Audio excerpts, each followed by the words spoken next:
Fala pessoal, bem-vindos a mais um podcast da Rede Guardiões. Mais uma vez aqui com meu irmão André Mendes, né? E hoje recebendo um convidado especial, né, André? Convidados mais que especial, e eu não vou nem dizer o nome dele ainda, guardar a surpresa aí, mas saibam, hoje o podcast promete, hein, gente? Pastor Igor, pastorzão Isso aqui. aí, galera. Tô aqui com vocês. A Prazer. nossa rede S2 aqui, da pastor líder da rede S2, um homem que tem amparado muito, né, a Isso. nossa rede, nessa condução aí aos homens da igreja, aos homens do reino, e trazendo sempre muita experiência, né, muito impacto nas conversas com ele, e é um grande prazer, pastor, tê-lo aqui conosco, é realmente muito grande prazer. Não, o prazer é todo meu estar aqui com meus irmãos e poder discutir alguns assuntos importantes, né? Eu acho que a ideia é essa aqui. A gente Benção demais. ter um bate-papo legal. Exatamente. Se você caiu de paraquedas aqui e não sabe o que é rede, S2, calma, você vai entender.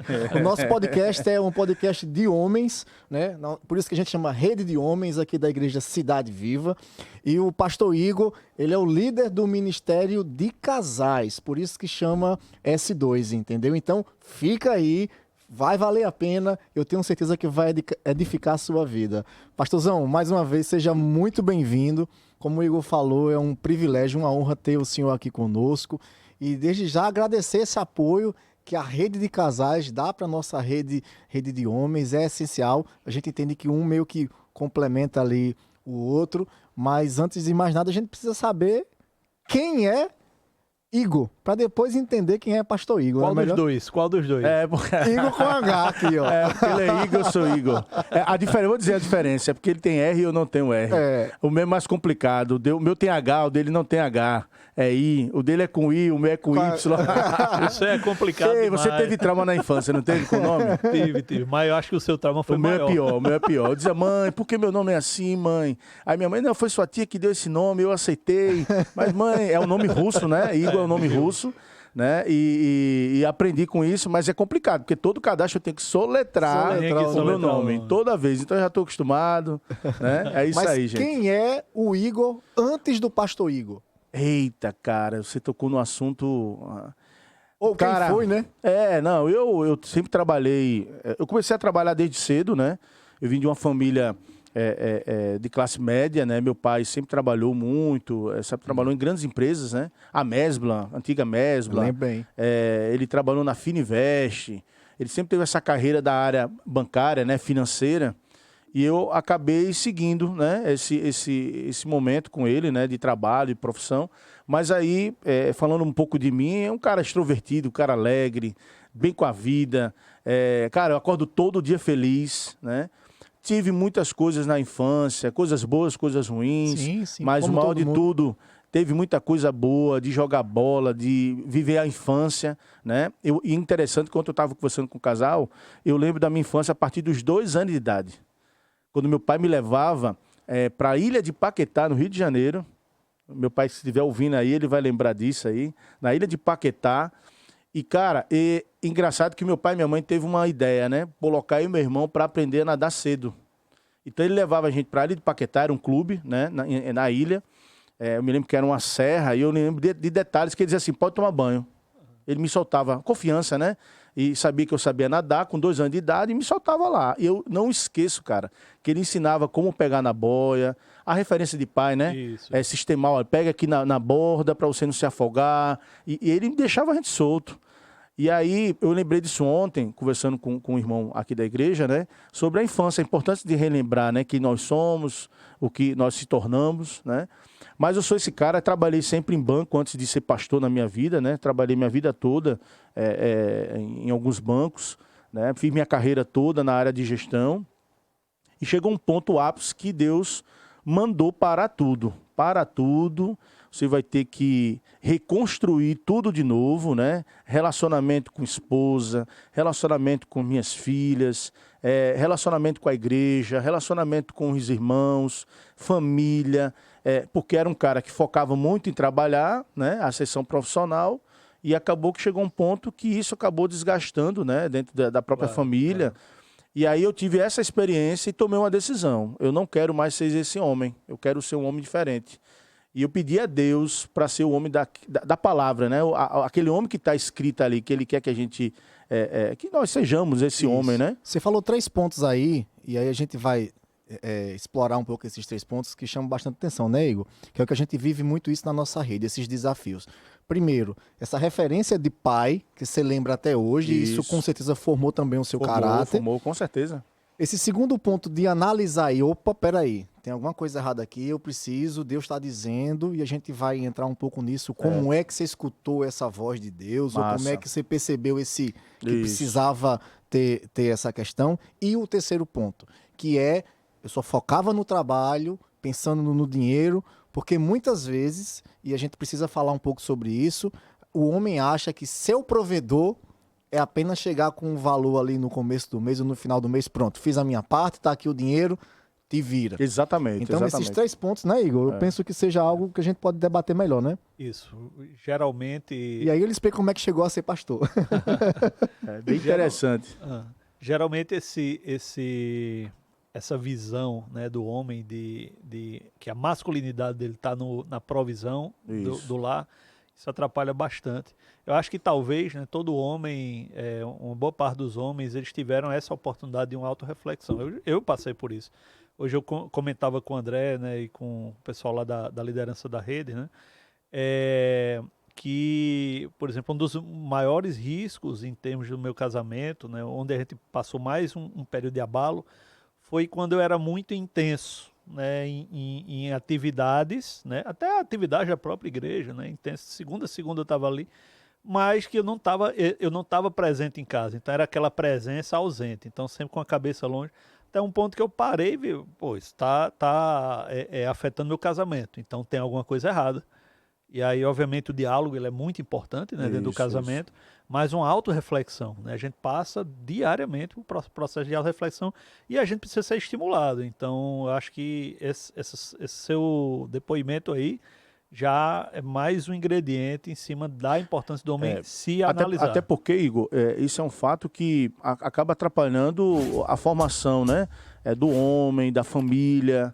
Então, se o homem perceber que isso prejudica, né, e ele chega no ápice de dizer assim, não, para tudo para reorganizar, ele vê o quanto ele ganha de benefício, né, com a esposa, com os filhos, qualidade de vida, né, de poder almoçar à mesa, que às vezes o trabalho não permite, né. Então, eu acho que, assim, primeiramente a referência de pai, sabe, André, que você falou, o meu pai tinha esse perfil, era o cara provedor, é o cara que pagava a escola, é o cara que trabalhava muito, sempre trabalhou muito, né?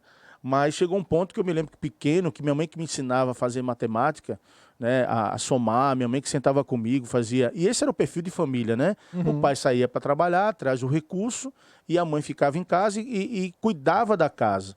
Isso tem importância também valorosa, né? Porque minha mãe, ela levava a gente para a escola, e meu pai é um estilo assim, ele não foi só um pai, eu digo que ele foi um treinador.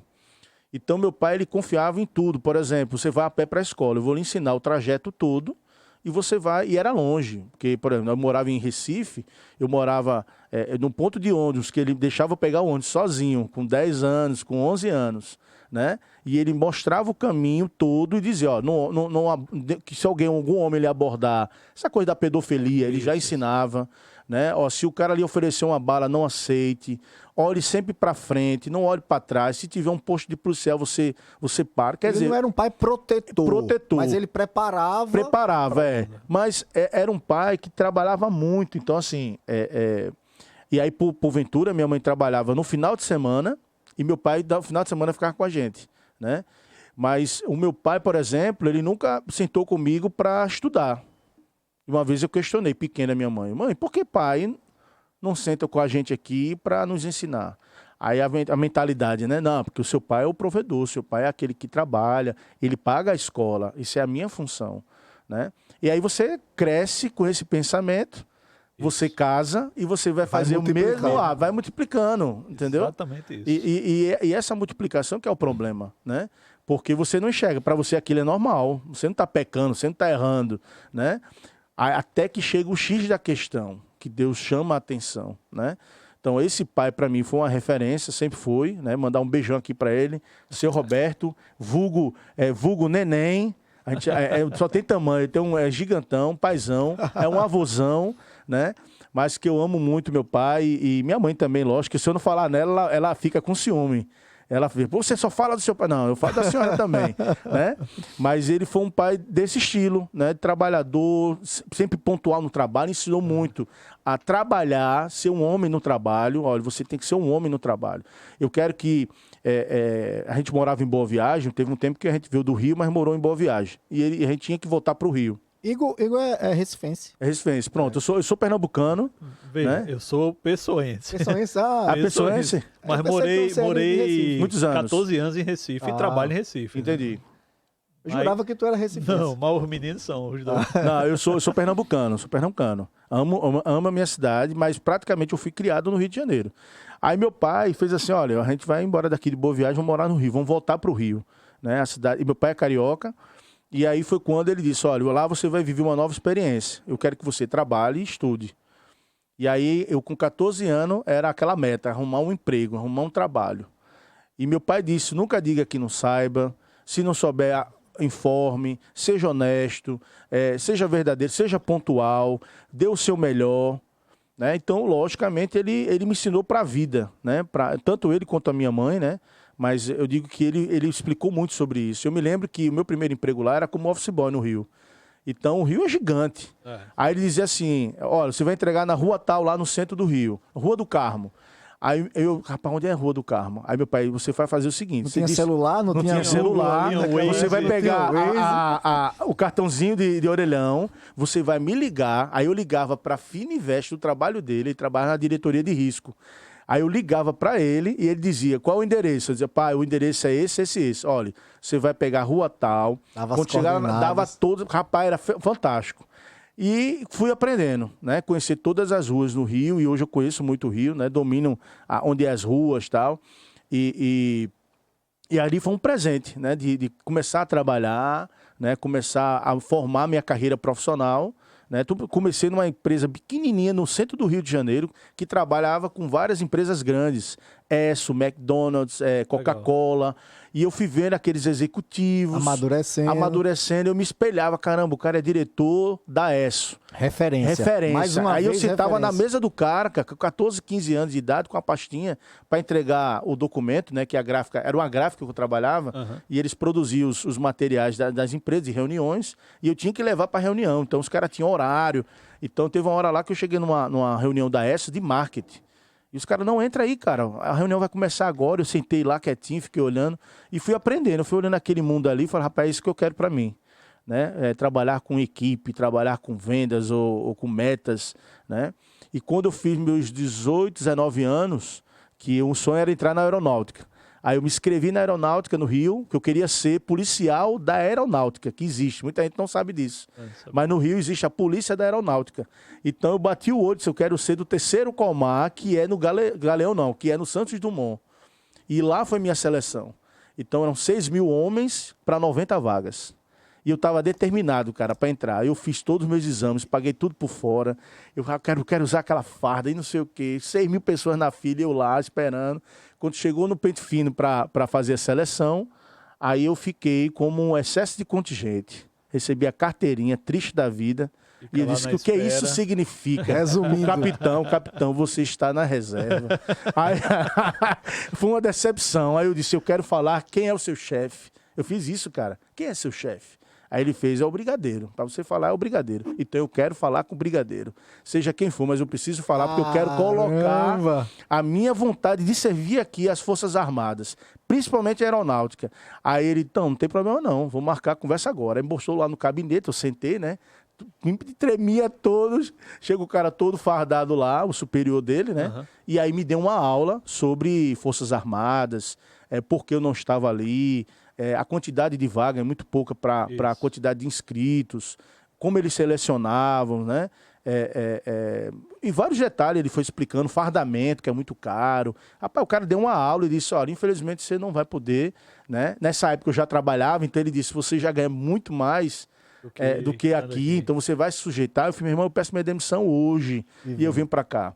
E acabou que eu fiquei. É interessante, pastor. Quer dizer, não fiquei, né? Desculpa interromper, mas é interessante que A gente não tem ideia do que pode acontecer, né? Isso tudo no Rio de Janeiro.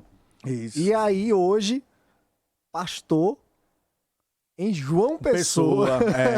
E aí eu olho para trás, cara, eu vejo como Deus, ele deixa a gente livre, né? Pra gente fazer as nossas escolhas e tudo mais. Ele tem um plano muito gigante pra gente, né? Eu nunca imaginei na minha vida vir morar em João Pessoa, casar com uma paraibana, ter filhas para nunca. Que quando você vai para o Rio, é outra visão, né? É diferente. A cidade é diferente. A dinâmica totalmente diferente. Totalmente diferente. Então, aí foi quando veio isso, né? Essa criação de pai, de referências. Tem muitas coisas que eu não vou lembrar aqui, mas muita coisa ele plantou, né? Como almoçar, cara. Meu pai ensinou como almoçar, como pegar no talher. Como estar na mesa com a família. Meu pai ensinou coisas assim que eu, caramba, agora tem um detalhe, né? Hoje, graças a Deus, não, porque meu pai é convertido há muito tempo, mas carioca, de 10 palavras, 9 são palavrão.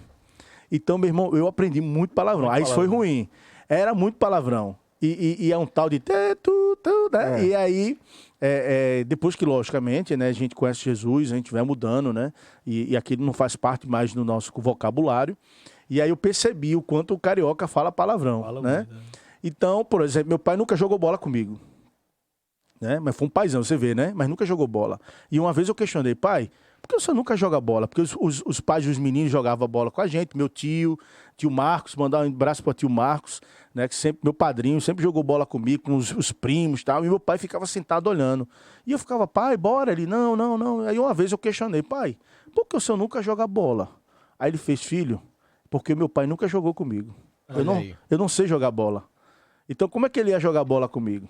Então, veja que essa questão da estrutura familiar, né?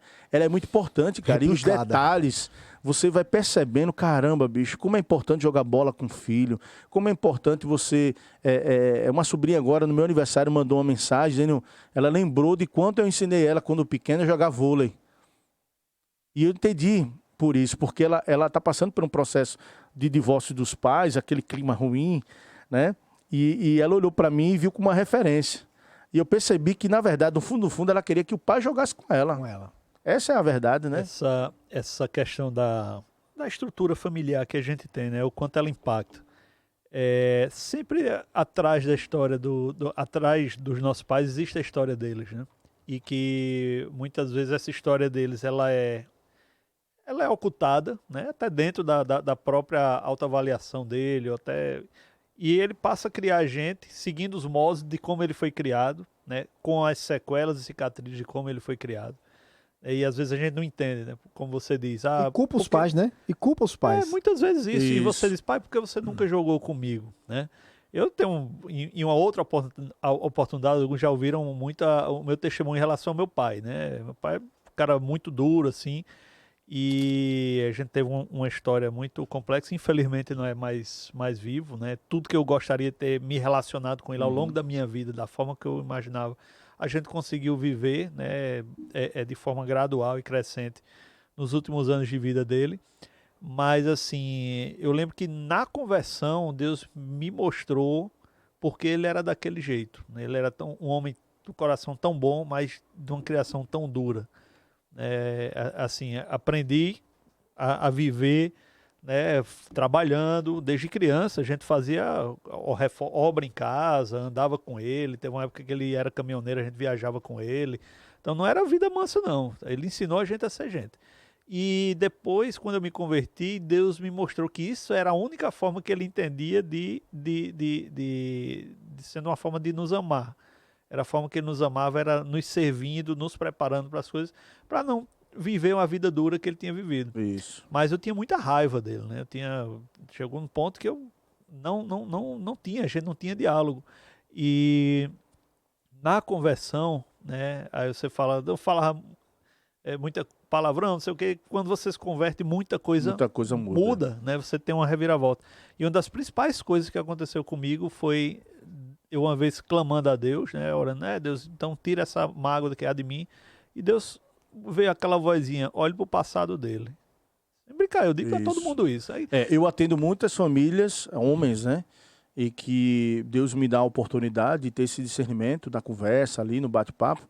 E eu vou rapidamente, eu pego várias situações, né? Inclusive de abuso. Pais que sexualmente abusaram dos seus filhos. E aí, você falando agora, eu lembrei de um caso que eu atendi um rapaz de 35 anos, 32 anos, né? E aí ele veio de Brasília para conversar comigo, porque teve um entendimento dessa libertação, né? Da dor do coração, Isso. do perdão com o pai. E aí foi quando ele sentou primeiro comigo, inclusive foi aqui nessa sala, ele sentou comigo aqui, tinha um sofá aqui, a gente sentou, na época que era esse formato. E aí a gente bateu um papo, cara, e ele disse, cara, eu fui abusado sexualmente pelo meu pai. E eu carrego isso por muito tempo.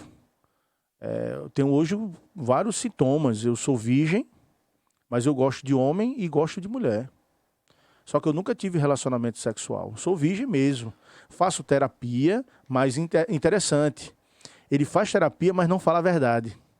Então o processo está todo errado. Tá todo errado. Tá todo errado. E aí eu disse, o que é que você quer? Ele falou, cara, eu queria que você estivesse comigo, porque eu queria dar perdão ao meu pai, e eu não consigo sozinho. E eu disse, cara, eu tô junto com você, vamos lá, vou conversar com seu pai. E foi muito importante e interessante, foi ele olhar pro pai e narrar toda a história, cara, tudo, detalhes. O pai, logicamente, ficou muito mal, né, pela situação. E chegou um ponto que ele deu perdão pro pai, ele abriu o coração, disse, pai, eu lhe perdoo, eu quero tirar isso dentro de mim, porque está dentro de mim há muitos anos, né? Quando o senhor me chamava de mulherzinha, quando você fazia isso, quando o senhor fazia aquilo, quando o senhor me abandonou no carro, quando o senhor me xingou, né? E foi muito forte para mim, impactante, foi uma das cenas mais fortes que eu já tive de atendimento. E eu me lembro que ele abraçou o pai, chorou, sabe? E aí chegou uma hora na oração, cara, que foi muito forte, que eu comecei a orar e Deus soprou no meu ouvido. Olha o passado dele, olha o passado dele. E eu, ué, como assim? Aí eu, fulano, com o pai, como foi sua infância? Aí ele começou a chorar, cara. E ele disse, eu apanhava com facão. Aí eu, não, mas o Espírito Santo não está me dizendo isso. Ele, não, eu apanhava com facão. O Espírito Santo não está me dizendo isso. E aí foi quando ele baixou a cabeça, começou a chorar e disse, meu pai fazia a mesma coisa comigo. Só replicava. Replicado. Ele faleceu, né? Ele faleceu, o filho ainda até hoje é vivo, eu tenho contato com o filho, mas foi uma história muito impactante para mim, forte, porque ao mesmo tempo que eu vi a dor, eu também vi a cura. Isso. E a cura, cara, é o que tem o start para a gente mudar nosso estilo de vida, a nossa relação com Deus, a nossa relação com o outro, com a esposa, com o filho. Pastor, quando eu ouvi essa voz, eu entrei numa busca desenfreada, agora com muito cuidado, né, em mudar. Não, em saber um pouco da vida. Conversei ali com minha mãe, fui pescando ali como quem não queria nada. Um pouco relatos, o perdão veio assim de uma forma incrível, né? O perdão veio. E aí eu digo, agora a gente precisa ter uma reconstrução. Isso. Ou uma construção de um relacionamento. Exato. Eu lembro é importante o diálogo, né? E aí que está, a gente não tinha diálogo, né? Meu pai era muito fechadão, era as ordens, mas a gente não tinha conversa, não tinha brincadeira, era poucos os momentos.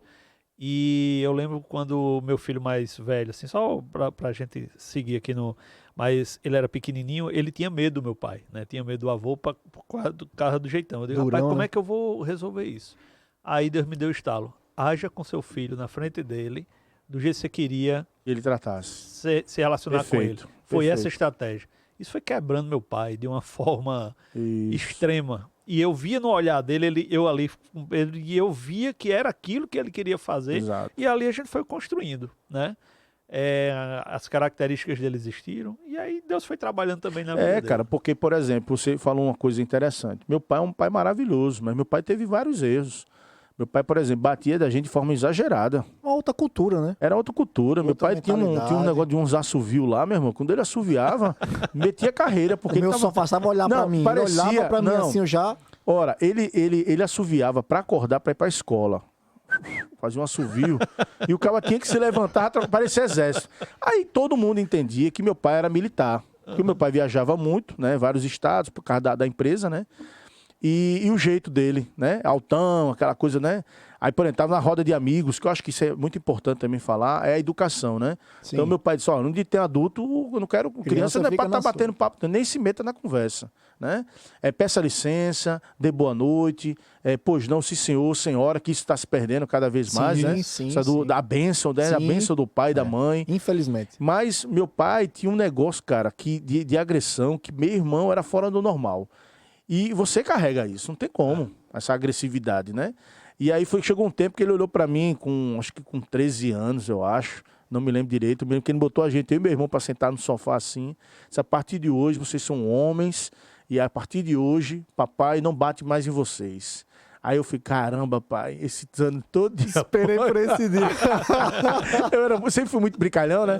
Eu falei, pai, esperei esse tempo todo dia para não apanhar. Finalmente chegou. E realmente, ele nunca mais, ele começou a tratar com diálogo. Cumpriu que... Com diálogo, de conversar, olho no olho, e lá em casa, são diferentes, né?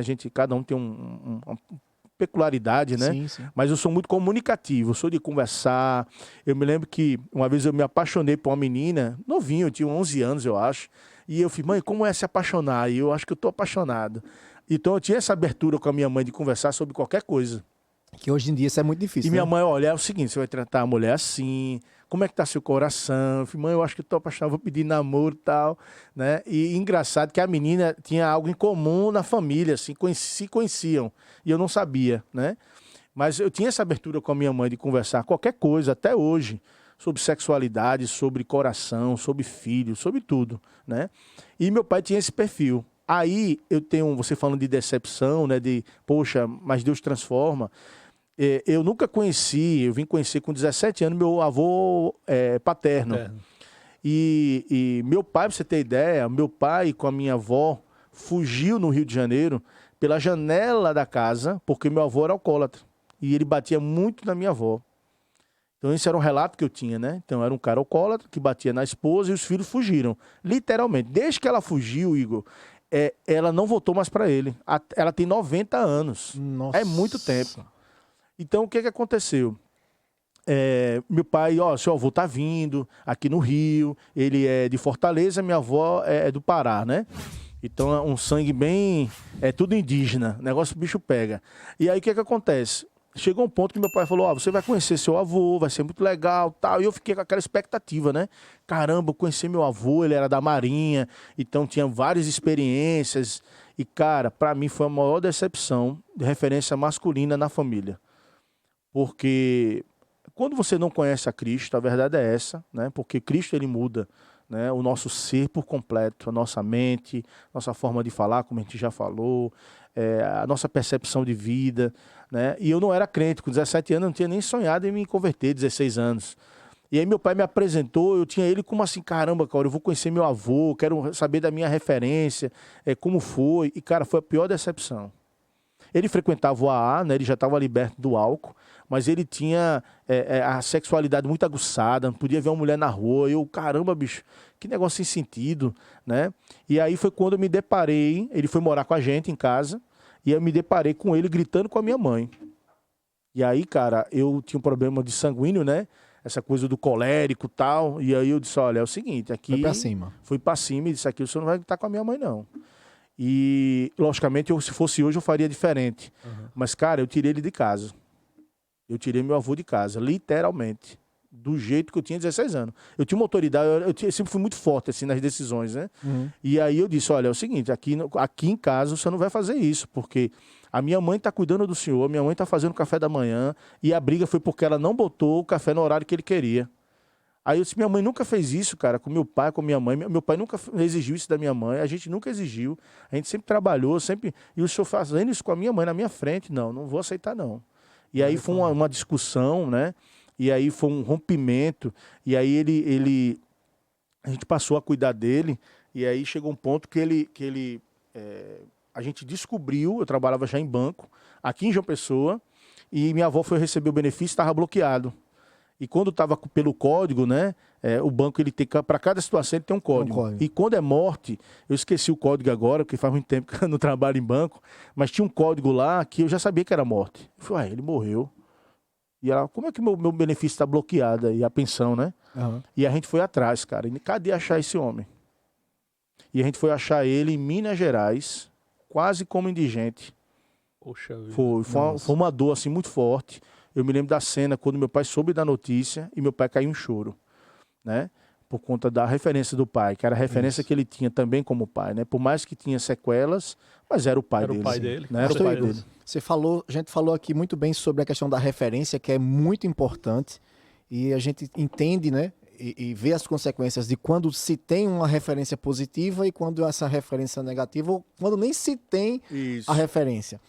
Mas eu quero chegar naquele segundo ponto que o senhor falou lá no início, que é em relação a como foi essa mudança de chave, como foi essa percepção de, epa, peraí, Igor já casado, com filhos, trabalhando, correndo ali atrás das finanças e tal, cumprindo o seu papel naquele momento Aham. ali, né? Que entendia dessa forma. Mas como foi isso? O que fez ou como foi esse processo de, epa, peraí, tá tudo errado, eu preciso aqui me orientar novamente e como entender isso? Eu acho que a pergunta é essa, como entender que é a hora de mudar? Antes de falar de mim, sabe, galera, eu acho que a gente precisa entender essa formação, né? A gente Sim. tem aquela obrigação de ter que ter um trabalho, né? Que tem que sustentar a casa, porque são fases da vida, Que né? é importantíssimo. Que é importante isso, você tem que trabalhar, você tem que... Porque o trabalho edifica o homem, Sim, né? sim. O trabalho é importante para o profissional, você ter uma carreira, isso é muito válido. E Deus criou nos criou para que a gente produzisse. Exatamente, Biblicamente somos né? estimulados Isso. a trabalhar. A trabalhar, né? Essa percepção... Pena que Adão vacilou, né? Vacilou. Porque a gente não precisaria disso. Mas Adão, né? A gente carrega o pecado adâmico, né? Isso. Então, parte desse princípio que a gente precisa ter que plantar, colher, né? Suor, né? Trabalhar com a terra, porque esse foi o primeiro trabalho do homem, né? Mexer com terra, plantar para poder se sustentar, para poder comer. Produzir, Né? desenvolver. Produzir, exatamente. E Deus é tão bom que Deus deu a gente essa sabedoria de o cara ter uma percepção de como plantar, de como colher, enfim, de como criar, né? Vários instrumentos, vários trabalhos que foram criados. Então, quando a gente parte da situação, poxa, peraí, eu casei muito cedo, né? Então, a primeira coisa vamos formar família. São etapas da vida, você forma uma família, agora tem que ter um trabalho. Aí, vamos atrás de trabalho. Então, a esposa hoje trabalha, o marido trabalha, e aí você fica com essa preocupação, porque aí é que está o erro, né? O ser profissional e trabalhar é muito bom e importante e é válido. Mas o que está no seu coração? Né? Quando o seu coração ele é estimulado, que a sociedade hoje cobra isso, né? É status, é uma carreira, é formação, tudo isso é importante, mas há uma exigência, né, desse padrão. Então, como eu sempre trabalhei em banco, nessa coisa de acessão, bater meta e tal, então eu visualizava, porque eu trabalhava numa multinacional, então assim, eu visualizava a carreira que eu tinha. Eu trabalhava com gente com 30 anos de empresa, 26 anos de empresa, 20 anos de empresa, e o cara gerente, o cara regional, o cara diretor, o cara CEO, E queria né? alcançar tudo isso. E eu queria alcançar que é tudo natural. isso, que é natural. A questão é, quando eu troco os valores, Isso. quando eu troco a percepção do que Deus quer, não ouço, não coloco em oração. Ser autossuficiente, não pronto. depender da providência Isso, divina. exatamente. Bom, você falou tudo. Autossuficiência. Por mais que a gente... o Igor é humilde, o Igor é um cara legal, mas você tem, no fundo, a autossuficiência. Sim, Você tem esse pecado, você carrega isso, né? E uma das coisas interessantes é que eu tinha coisas no coração e que eu vou abrir para vocês aqui. Quando você tem um problema no casamento, que isso não está ligado, né, essa coisa do trabalho unido, somos uma carne só, né? Aquela coisa que a Bíblia nos ensina, a gente não quer viver, né? Então, A renda é da casa. A minha renda não era assim. A A minha renda era separada. E não era porque eu queria, porque Gabriela tinha um entendimento e eu tinha outro. Né? Então, minha esposa tinha que entendimento. Não, o homem tem que ser provedor mesmo, acabou-se. E vira. E vira, negão. Vai-te embora. Né? Então, não somava. Então, isso era um fator também que prejudicava. Né? A sensação que eu tinha, André, que também culminou, né? Porque eu já vinha ficando em carreira, pensando... Porque se eu vou para uma empresa gigante, que na época foi a minha primeira, né? Foi em 2000, ou foi 2000. Em 2000, eu decidi sair daquela empresa gráfica pequenininha porque eu não ia crescer mais ali, porque eu virei chefe de departamento, numa empresa pequena que Estagnou. Eu vou ser gerente, eu vou ser o dono. O dono, inclusive, era paraibano, o seu Joaquim. Né? Não sei nem se é vivo ainda. Fui lá no Rio atrás dele para dar um abraço, porque foi um cara que abriu portas de trabalho com 14 anos de idade e assinou minha carteira, viu? Minha carteira é assinada desde os 14 anos. Que naquela época eu não podia, né, assinar carteira de menor, mas ele assinou a minha carteira. Não, você vai ser funcionário. Então... Quer dizer, um homem, né? Podia se aproveitar da situação. Exato, não, ele assinou minha carteira, tudo direitinho, meu registro, a primeira empresa é dele. Só que chegou um ponto que eu falei, não, eu quero ir para uma empresa grande. Meu pai trabalhava na antiga Fininvest, que era a maior financeira do país. Sim, sim. E meu pai era da área de diretoria. Meu pai, não, você vai fazer todo o processo seletivo e tal, né? E aí eu fui formando a minha carreira. Quando você forma a carreira, que você vai ter nas sessões, né, na empresa e tal, de lá eu pulei para o Unibanco, fui para o Cruzeiro do Sul, trabalhei na Banco IB, trabalhei na C&A, trabalhei em várias empresas. A última foi a C&A. E aí nessa coisa da família, por exemplo, se eu tenho divisão em casa, né, da esposa, não, o que é meu, o que é seu é seu. Né? Aí já é um outro problema, porque ela também foi criada com uma outra cultura. Pois é. Olha só como ela foi treinada. Não, ame o seu marido é o seu trabalho. Então, lógico, quando ela casou, o marido dela não era eu não, pô, era o trabalho dela. Então, o que é que aconteceu? Começou a me frustrar. Em que situação? Caramba, existe uma competição e eu vou correr atrás para mostrar para ela que ela não casou com qualquer um, não. E se ela ganhasse com mais cara. E se ela ganhasse mais do que o cara, já era um problema. Não, exatamente. Então, o que é que gerava no coração? Olha como é maldoso, né? Gera no coração o seguinte, poxa, peraí, então eu não sou nada, eu estou em 5º lugar no casamento, que era a minha percepção, era essa, e louvo a Deus que tudo isso não era perceptível, mas vinha para o coração, porque aí vem a estratégia do próprio inimigo, para colocar isso no nosso coração, vai plantando, só que, cara, interessante, a gente estava aqui na igreja, a gente ceava, a gente louvava a Deus nos domingos. Oh, meu Deus, que bênção, culto maravilhoso. Já tinha uma vida em comunidade. Tinha, eu tô aqui na Cidade Viva há 18 anos. O pastor Sérgio fez o meu casamento. Tudo maravilhoso, tá, caramba. Mas quando chega na realidade, dentro de casa, muita gente vive essa situação e não percebe, viu, gente? Isso. Não percebe. A aplicação do dia a dia, isso é uma coisa rotineira que você realmente não tem a percepção de que está ocorrendo. Exatamente. Então, você fica naquela luta, né? E aonde é que entra a igreja aí? Vou entrar em segundo plano. Então, o que aconteceu? Começou a gerar uma competição, eu com frustrações no coração, dizer, não, peraí, eu casei com uma mulher que ela vai ter que ver que homem é esse, porque eu trabalho desde os 14 anos, não sou um menino, e ela vai ver. Então eu botei na cabeça o seguinte, eu vou ser o provedor agora, ela não quer que eu seja, eu vou ser o provedor. Então eu comecei a trabalhar 10 horas, 12 horas, até chegar ao ponto de 17, 16 horas de trabalho.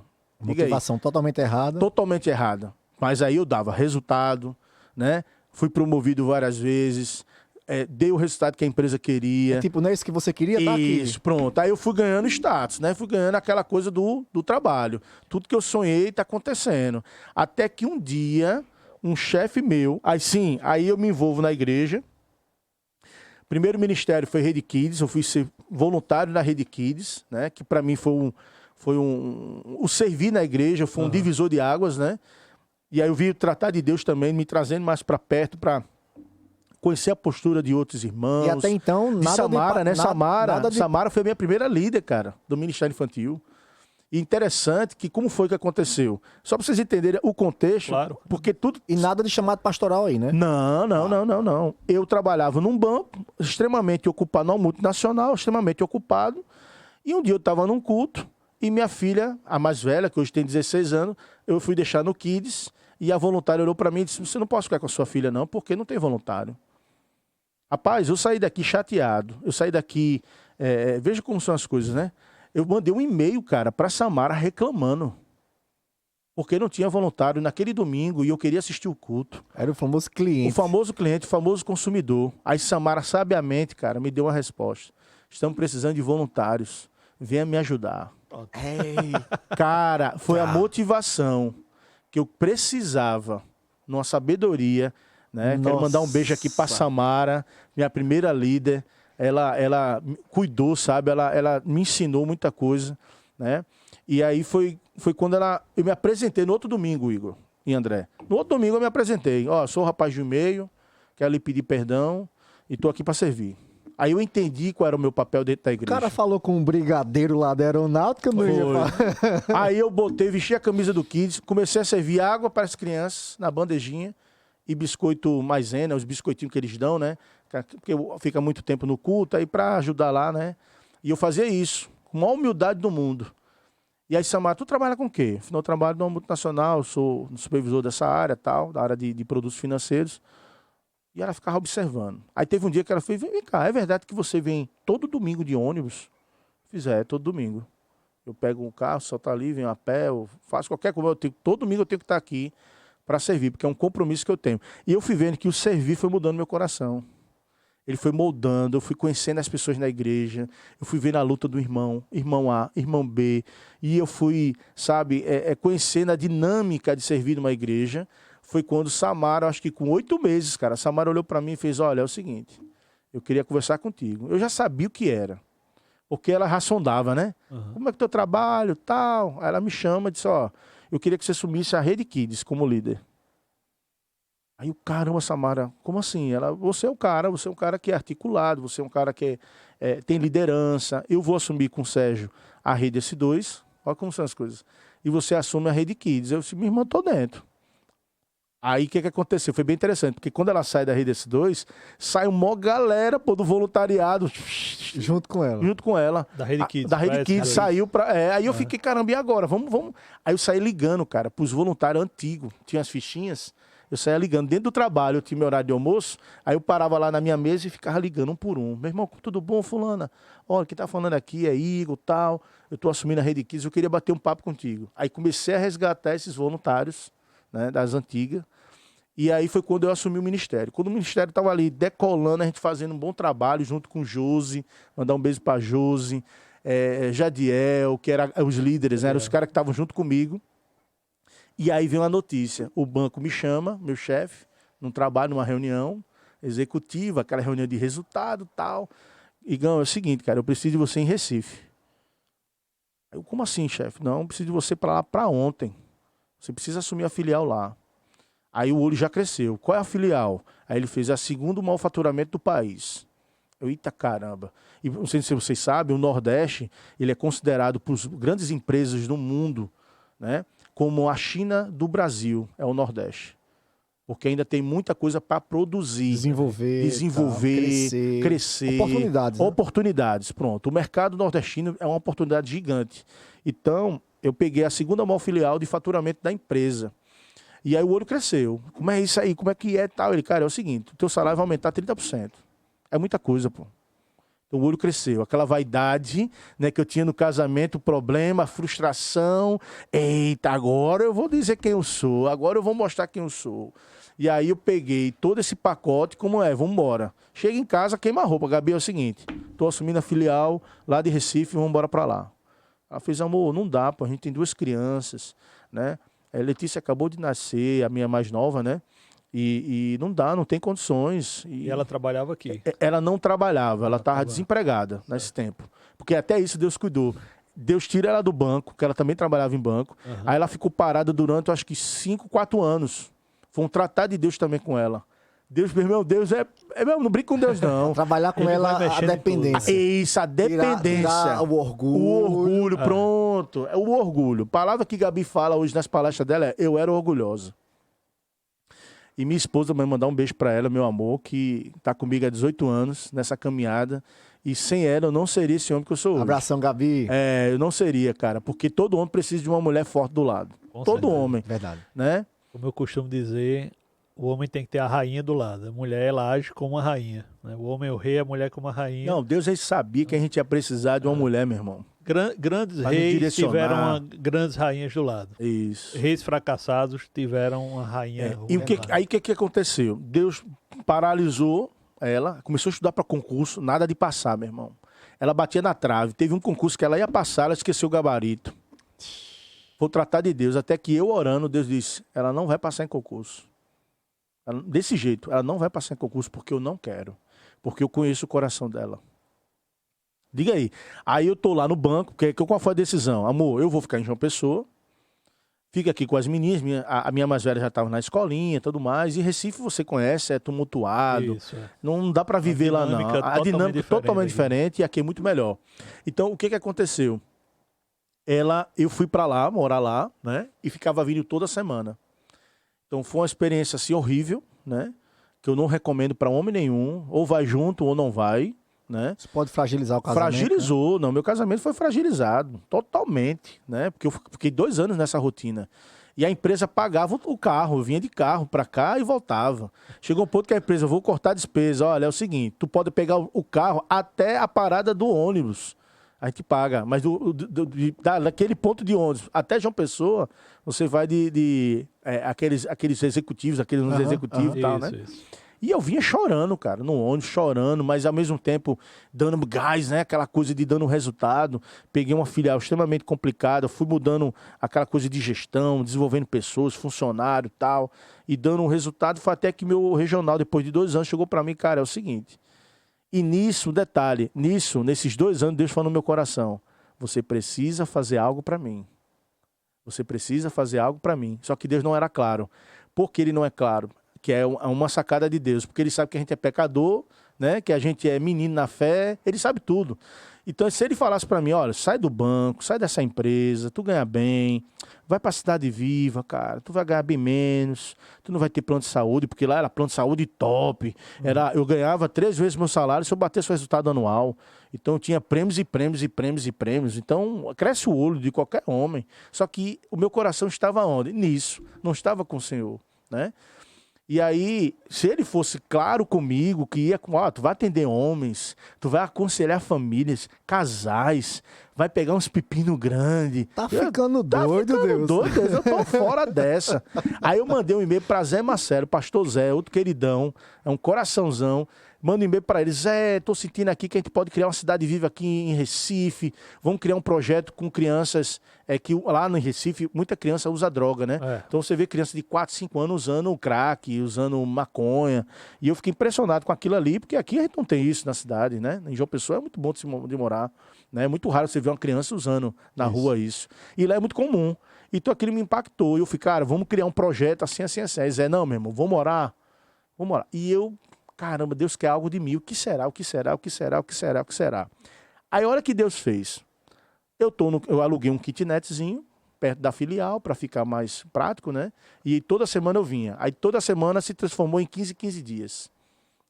Começou o casamento se distanciar. Começou eu não estar presente com as minhas filhas, né? Que aí vai vir uma outra percepção. Mas aí o que acontece? Estou eu lá no quarto, aí Deus manda um passarinho. Eu não sei que passarinho é aquele, cara, aquele do peito amarelo. Bem te vi. E ele cria um ninho, brother, em cima da luminária, assim. Eu deitava, olhava pro teto e olhava pro bicho. Quando eu olhava para ele, eu sentia a presença de Deus. Eu nunca tive essa experiência, foi a minha primeira. E eu olhava para ele, eu sentia Deus ali comigo, cara. E ele queria dizer algo. Aí toda vez de manhã esse passarinho ia embora. De manhã cedinho, quando eu acordava 6 da manhã, ele já estava indo embora. Quando eu chegava lá por volta de 10 horas da noite, estava ele lá dormindo, olhando para mim, só observando. E eu sentia a presença de Deus. Rapaz, o que Deus está cobrando? O que Deus está cobrando? O que Deus quer? O que Deus quer? Até que eu fui para uma reunião da empresa e uma mulher que não sabia nada do meu coração, nada, me chama assim num canto. Disse, cara, é o seguinte, eu fui orar hoje de manhã como é o meu hábito e Deus mandou lhe dizer um negócio. Ou você faz o que ele quer, ou algo de pior vai acontecer na sua vida. Nossa. Aí eu recebi, André, Eu falei, meu irmão, se Deus está falando no meu coração há muito tempo isso, alguma coisa vai acontecer. Meu casamento já estava desgastado, né? Porque é difícil para uma esposa sozinha, sim. Cuidando de 2 crianças e tal, né? Eu pensando em carreira, né? Aí a cilada, meu chefe chega para mim e fala, cara, é o seguinte, eu vou para São Paulo, tu vai assumir minha regional. Então, meu salário ia 30 mil, 30 mil. Mais poder, mais dinheiro, status. Viagem, status. E menos tempo com a família. Não, se eu assumisse, cara, eu ia perder minha família. Eu ia perder literalmente. Pastor Igor, sabe ia me corromper. Sabe o que me chama mais atenção nisso tudo? E aí não é um julgamento, mas é um alerta, porque tudo isso você já tinha uma vida em igreja. Em igreja. Não, eu sou convertida desde os meus 18 anos de idade. Isso acontece e pode acontecer com qualquer um. Não, deve ter irmãos nos ouvindo agora aí, assistindo ao nosso podcast, ouvindo, enfim, que tá vivendo isso. E nunca parou para pensar, porque Isso. até então é aquela coisa do ritual, né? Você vem para a igreja no domingo, quer uma bênção e tal. Olha só que detalhe. A mulher fala isso para mim, eu recebo com muito temor e disse: minha irmã, eu recebo. Só que eu não sei o que Deus quer, porque Deus não está falando comigo. Ele disse que quer algo, mas não diz, ele não é claro. Ela fez: comece a orar. Cara, com uma semana, uma quadrilha, porque eu trabalhava em banco, né? Uma quadrilha, o cara me aborta, queima a roupa.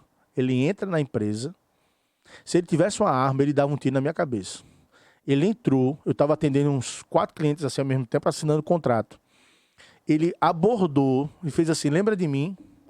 Eu lembrei desse cara, que ele foi preso em uma outra filial e que eu peguei uma situação de desvio, né? Desvio.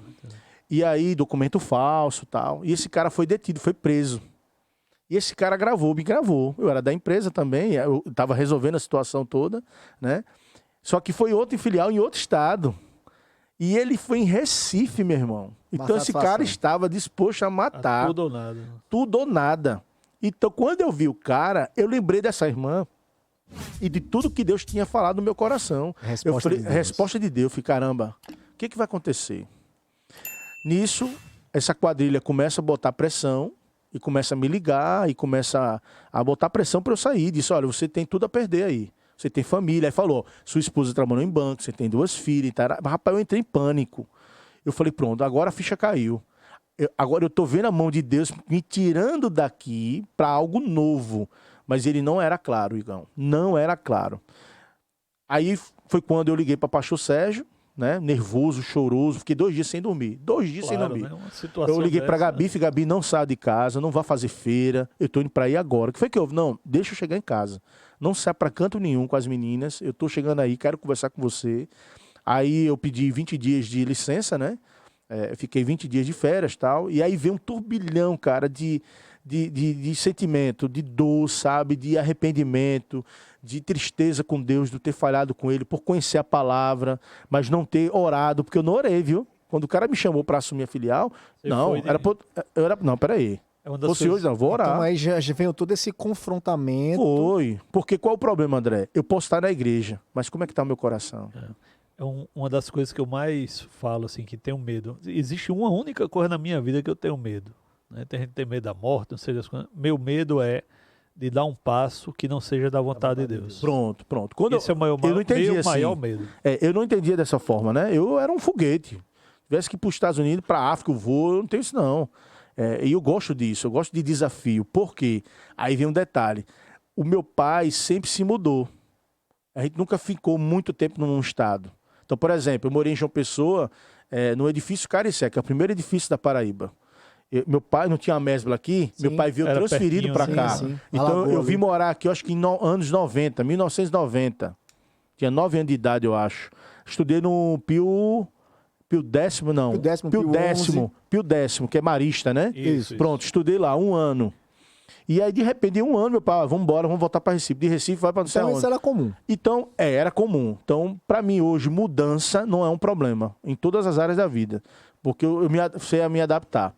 Então, o que aconteceu? Quando eu sou ameaçado, que o cara diz assim: a gente ia lhe matar no telefone, a gente ia lhe matar na segunda-feira e você não apareceu no restaurante que você sempre almoça. Nossa. Cara, olha só, eu pedi folga e que eu queria vir pro culto no domingo. Aí eu falei: chefe, me libera na segunda, cara, que eu quero ficar mais tempo com a família, tá? Ele: não, beleza. Até hoje tenho contato com esse chefe, Tatan, um cara fantástico, que me ensinou muita coisa. E ele disse: cara, tá liberado, vá, fica com a família. Natan e Letro, são 2 caras assim que me ensinou muita coisa. E aí o que acontece? Eu pedi folga, vim no domingo pro culto e segunda estava em casa com a família. Livramento. Aí eu já vi logo que o Senhor está com a mão nesse negócio. Ele quer movimentar, ele quer mexer. Então eu já sentia que tinha algo. Aí foi quando eu volto para casa, né? como eu falei, liguei pra Gabi, cheguei em casa choroso, conversei com ela na quarta-feira, era uma quarta, eu lembro porque eu fiquei quinta e sexta sem dormir. Foram 2 dias moendo, pedindo perdão a Deus, chorando, chorando, chorando. E nisso que eu tô lá chorando, né, clamando a Deus, pedindo perdão, por não ter esse temor, por não ter colocado o plano dele em primeiro lugar, né, não ter colocado a minha família em oração, minhas filhas. Eu fui em prol, por mais que seja legítimo, não, quero dar o melhor para minha filha, mas a motivação tinha algo muito maior por trás, pecaminosa, né? Que era o orgulho, a vaidade, que era aquela coisa da competição, mostrar para minha mulher que não, a gente vai conseguir, a gente vai vencer. E aí foi quando, na minha oração de joelho lá, orando ao Senhor, eu disse assim, peguei a Bíblia e fiz assim, Senhor, eu quero ser esse homem aqui. Eu quero ser esse homem que o Senhor está dizendo que eu devo ser. Então, se o Senhor diz que eu tenho esse espírito, eu preciso ser esse homem. E aí eu me atentei ao Salmo 51, é o meu salmo. Essa foi a virada de chave. Foi a virada. Aí Deus fez assim, não, peraí, eu vou espremer mais o gordinho aí, vou espremer mais. Tem mais coisa pra fazer. Tem mais coisa, não é assim não, papai. Vá na geladeira. Ué, como assim, senhor? Eu tô aqui me quebrantando. Definir qual é o meu salmo, né? Aquela coisa da religiosidade. Estou né? disposto. Estou disposto, quero virar o negócio e tal. Aí Deus veio, vá na geladeira. Eu vou na geladeira, Igão e André. Tá lá a foto da minha esposa. A do meu lado, tá do lado de Gabi, a minha mais velha, Laurinha. E a mais nova, de 1 aninho, no colo. E o bolinho dela de 1 ano.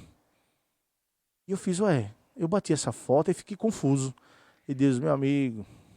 Você nunca esteve na foto. Você nunca esteve presente. Isso. E outra, você pediu o sopro de vida da sua filha, que minha filha vinha a falecer, né? A mais nova. O coração dela parou de bater, aí teve que ir para emergência, foi para UTI, foi uma correria.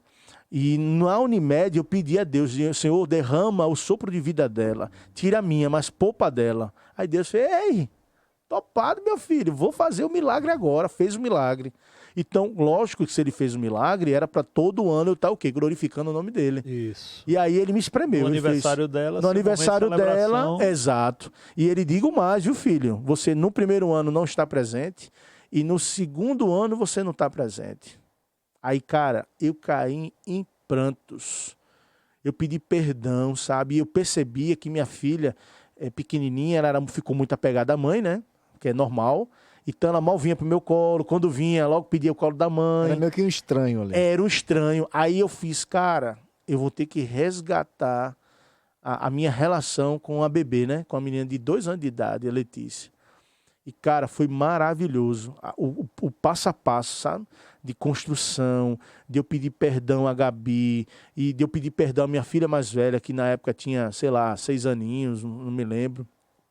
6 aninhos, 6 aninhos. Essa diferença, eu não me lembro direito a idade, mas era bem pequenininho, eu pedi perdão e ela disse, pai, toda vez que o senhor ia embora viajar, eu chorava no meu quarto calada. Nossa. E isso, como foi isso? Eu levei ela pra praia, porque a minha filha mais velha ama praia. Então, filha, vamos caminhar na praia? Ela topa. Aí a gente foi andando na praia, eu conversando com ela, olha, papai vai estar mais aqui com vocês, tá tendo algumas mudanças. Fui explicando e eu queria lhe pedir perdão, filha. Ela, perdão de quê, pai? Do não ser presente. De eu nunca levar você numa escola, de eu nunca arrumar sua bolsa, de eu nunca sentar para fazer uma tarefa, de eu nunca só focar em trabalho. Aí ela abriu o coração, ela disse, pai, eu sempre chorei toda noite quando o senhor ia embora na segunda-feira de manhã cedo. Pastor Igor, deixa eu só fazer um parêntese, por favor. Você falou em relação do pai, essa sua atitude de humildade, de pedir perdão ao filho, à filha, no caso.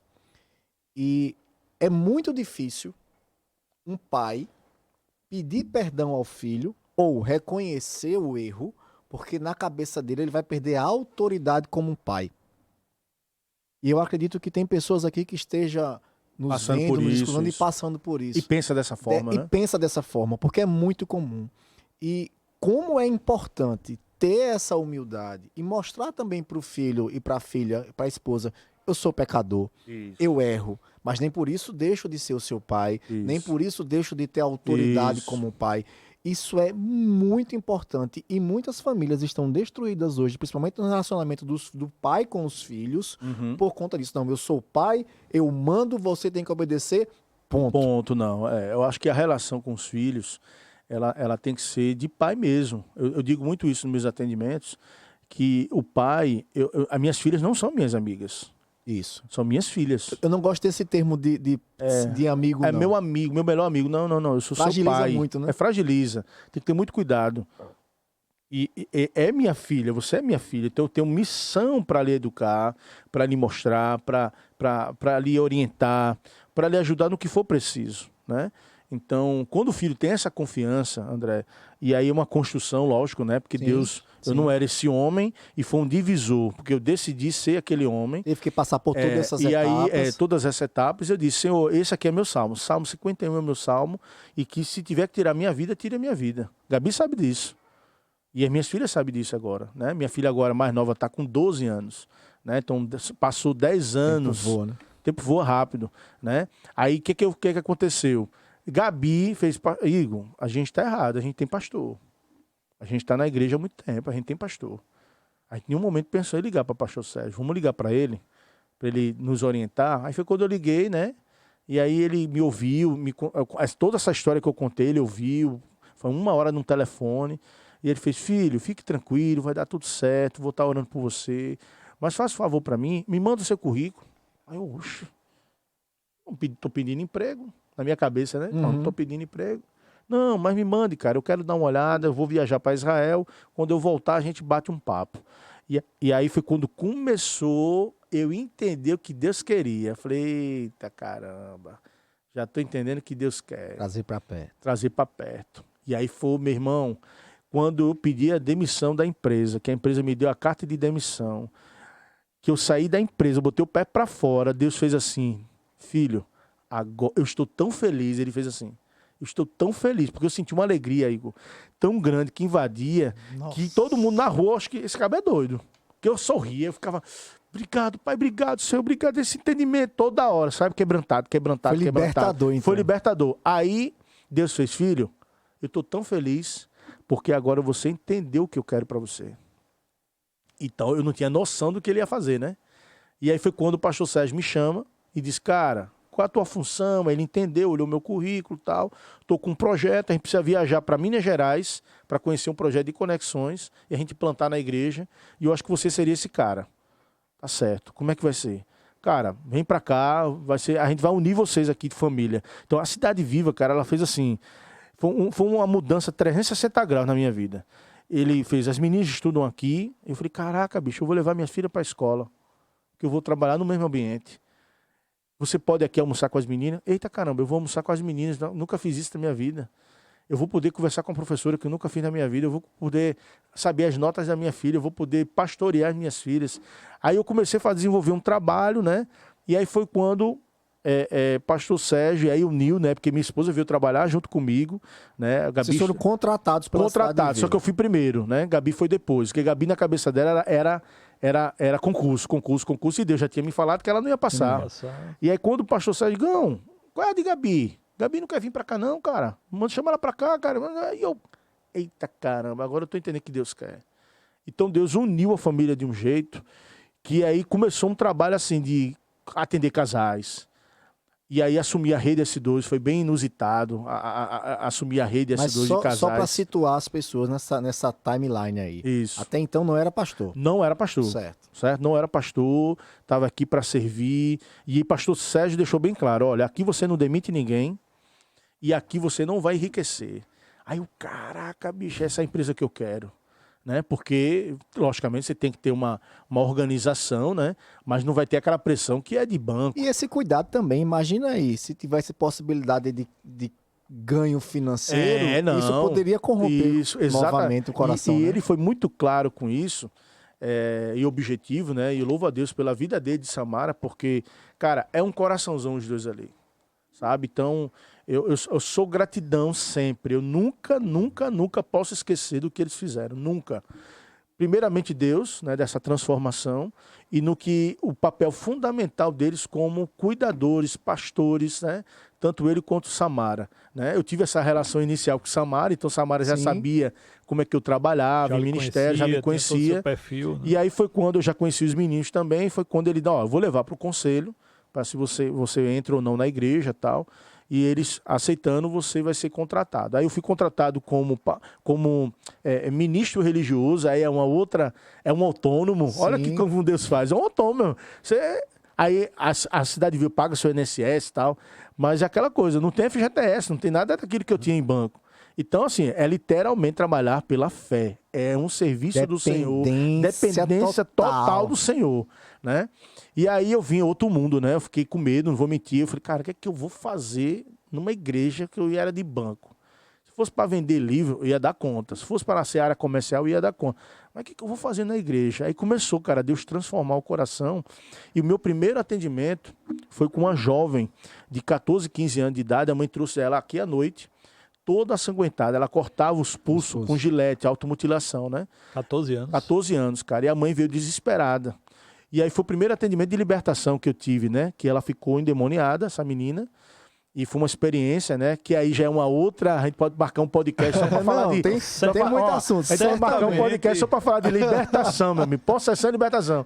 Porque eu atendo, para quem não sabe, eu atendo toda semana alguém, né? Uhum. Com libertação, possesso, enfim. Um dos desafios desse podcast é a gente sempre vai ter... Fazer tudo em um episódio, só. Episódio só. Tem que ser um episódio só disso. E aí foi quando Deus me traz uma visão macro, quando eu atendi aquela jovem naquela sala, naquele estado. Eu me lembro que o braço dela sangrava muito. Eu disse, olha, vá no banheiro, aqui, né? Vá no banheiro, vá limpar seu braço e tal. E a mãe preocupada, e ela sentou de cabeça baixa, aí ficou enxugando lá o sangue e tal. E eu olhando para ela e sem entender, né? Eu falei, Senhor, Pai, cuida aqui de mim, cuida de mim, cuida de mim. Aí eu fiz assim, Senhor, me dá uma luz, Senhor, me dá uma luz aqui para essa menina ser salva, essa menina ser liberta. Aí o Espírito Santo, na hora, peça para ela olhar para você. E não sei se você sabe, a pessoa que está nesse estado, ela não olha nos olhos. Ela não olha de jeito nenhum. E ela não conseguia. E ela disse, eu não consigo. Aí deu estalo. Aí foi quando eu atendi essa jovem, né? Ela passou por esse processo de libertação. E eu me lembro que eu peguei aqui no braço dela, no sangue mesmo, assim. Peguei e disse, só o sangue de Cristo foi o sacrifício vivo. Nossa. Aí ela se manifestou. E aí foi um processo de conhecer o coração dessa jovem, a dor do coração dela, o que poderia mudar no coração dela, né? E aí de lá para cá, cara, começou. Casais, homens, mulheres, criança, várias situações. E foi quando, de repente, a gente estava numa reunião pastoral lá, com o conselho, e o pastor Sérgio sempre me chamava, Igor, o que você acha disso? Eu falava, né? Ó. E aí, sim, aí como eu fui de banco, né? Eu comecei a implantar sistema de gestão, a gente trabalha com aplicativo, vai vir uma novidade, né? Muito boa aí. Ano que vem, ou fevereiro ou março, a gente vai ter um treinamento geral de toda a igreja para trabalhar com aplicativo, vai ser a coisa mais dinâmica, sabe? Então, eu vi que Deus me trouxe tudo aquilo que eu aprendi para trazer para cá. Preparou. Preparou. E foi o que ele disse, filho, eu lhe preparei, não tenha medo não, eu lhe preparei. Vá lá e faça o que você aprendeu. Aí eu comecei a implantar, né? Implantei curso, a didática, né? Minha dinâmica, esses atendimentos, né? Que eu não sabia que Deus tinha me dado um dom. Aí realmente é outro podcast, meu irmão. Para a gente discutir sobre isso, né? Que ontem um irmão fez assim, ô pastor, você fez que curso de libertação? Que curso o senhor fez de possessão? Como? O Espírito Santo. Eu falei, meu irmão, não tem curso não, cara. O Espírito Santo, ele dá todo o treinamento. Poder e autoridade. Poder e autoridade. Não tem mistério, não tem essa coisa de chamar pelo nome e não sei o que, regional.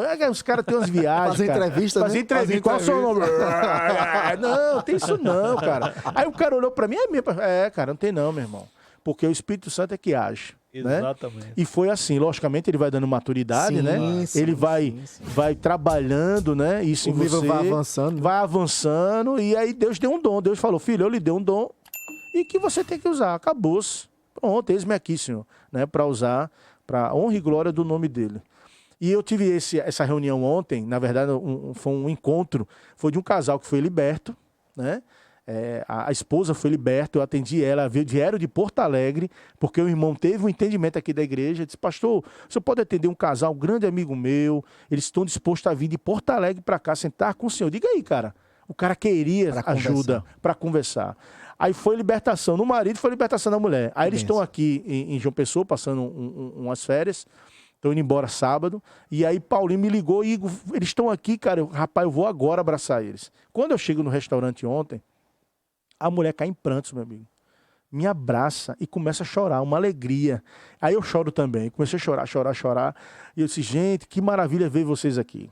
Porque esse é o preço, né? É você ver o fruto do Espírito Santo na vida daquela pessoa e que usa a gente como um canal. É só isso. Tem poder nenhum em Igor, não. O poder é de Deus. É um canal. E que Deus seja glorificado. Amém. Então, lá no restaurante, glorificou a Deus. Aí conheci um casal novo, Paulo e Sandra. Aí estão tudo querendo se aposentar. São tudo coroa. Tudo se aposentar e vir morar em João Pessoa. Que amaram João Pessoa. Querem vir tudo morar aqui e tal. Diz que maio vai vir. E já fica na cidade viva também. Então, veja só, André.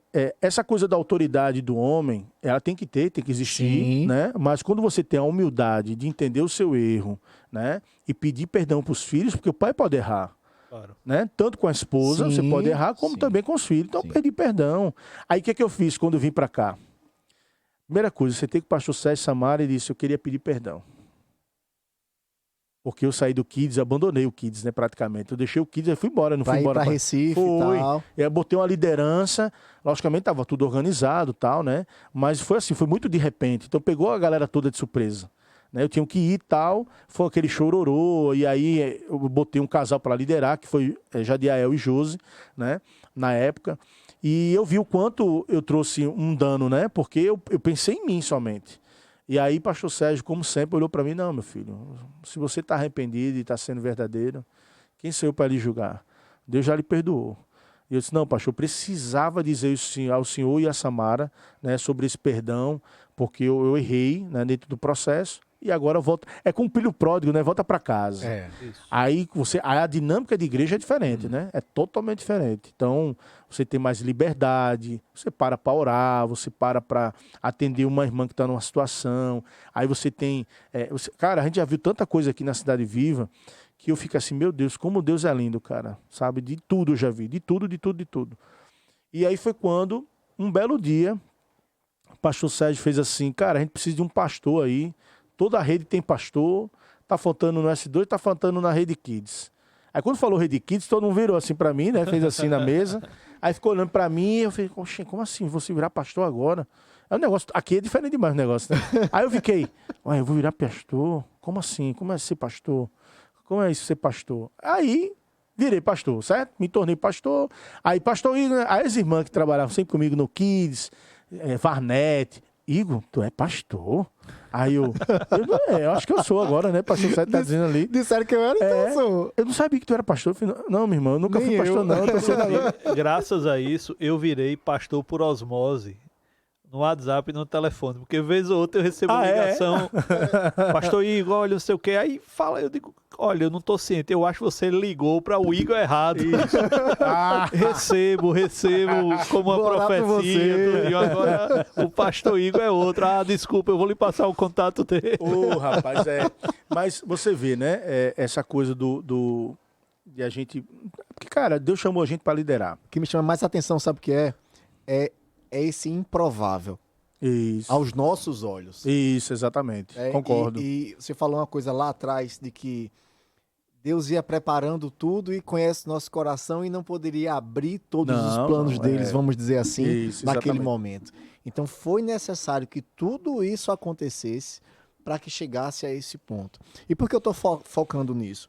Porque muitas vezes a gente passa por situações que a gente provoca e causa transtornos. Isso. E também Deus permite que coisas aconteçam para que a gente tenha esse coração quebrantado e que traga para junto de nós. Onde eu quero chegar? Eu quero chegar nessa importância que o homem, e aí eu falo o homem de um modo geral, independente se ele é casado, se ele é noivo, enfim, solteiro, homem. A importância do homem, vez por outra, fazer essa análise de vida. Isso. Analisar, peraí, eu estou fazendo a vontade de Deus? O que é que Deus tem me dito? O que é que Deus quer para mim? Qual é o meu propósito? Sabe, você falou muito bem em relação que muitos vivem sem ter esse propósito, né? E como é importante, Igor, ter essa questão, e para quem tem filhos, de educar os filhos a terem essa análise.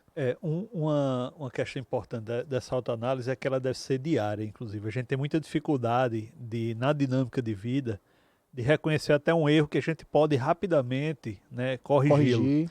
Por exemplo, a gente teve minha esposa e eu, uma das coisas que a gente acertou entre a gente foi o seguinte: nenhum tira a autoridade do outro perante os filhos. Se errou, depois a gente conversa, bota o nosso ponto de Alinha. vista e aí vê como a gente vai consertar. Um dia desse, eu tive uma posição, ela esperou o menino sair, chegou e me disse: olha, eu acho que você está errado. A forma como você falou não foi a forma boa, tudinho. Eu disse: é verdade. Aí dou um tempinho ali e vou conversar. Semana passada já foi ela, né, com o mais velho tá adolescente, né? E assim, naquela discussão, aí eu disse: ó, vamos tomar um açaí ali. Aí eu vi que ela estava errada e deixei até o final, né? A posição dela não estava adequada, deixei até o final. No caminho eu disse: olha, eu estou achando que você está errada, né? A forma que você colocou ela, você está certo. Assim que chegou em casa, foi e conversou. Então, essa autoavaliação, ela é importante num contexto mais amplo, numa escala maior, mas também numa escala de tempo menor. Quanto mais você promove isso na sua vida, melhor. Porque entra nessa história do perdão. Quem estiver assistindo esse podcast, assim, tem experiências aqui relatadas, né, do impacto do perdão e desse ponto de reflexão. O perdão, ele liberta. O perdão é manifestação do amor de Cristo na vida de uma pessoa. Tudo começa por isso, né? E outras. Pelo esse reconhecimento e essa humildade de pedir Veja, perdão. eu inclusive digo o seguinte: o cara pode nem ser um cara da igreja, mas o ato dele perdoar, isso é uma manifestação da virtude de Deus na vida daquela pessoa. Isso. E que impacta a outra vida, né? Não só a sua como a outra. O perdão, ele transforma, ele liberta completamente você de determinada situação. A partir do momento que você libera um perdão, você perdoa, você está saindo de uma prisão que existia, na qual você estava preso e sua vida estava totalmente atrapalhada e amarrada. A partir do momento que você libera perdão, aquela pessoa que foi perdoada, ela tem uma sobrecarga. Então, o exercício do perdão dentro da família é algo importantíssimo. Uma vez eu peguei Você falou de perdão, né? Eu tenho vários atendimentos. A gente tem que fazer uns 3 podcasts com o pastor Igor, rapaz, olha, eu peguei uma vez uma mulher casada, pediu para conversar comigo, com a minha esposa. Isso já tem 5 anos já. E ela com uma postura muito autoritária e tal. E o problema o ápice era que o marido fumava maconha. E ela queria se separar por conta disso, não aguentava mais e tal. E na conversa, eu comecei a perceber que tinha algo mais profundo. E eu disse: minha irmã, me conta essa história e tal. E aí chegou no ápice que, assim, o pai se matou. Ela disse: meu pai cometeu suicídio. E eu disse: o que você acha? Aí ela falou com revolta, com dor, sabe? Não, eu acho que foi quando meu irmão assumiu a homossexualidade dele. Quer dizer, jogou a culpa pro irmão. Não tem nada a ver uma coisa com a outra.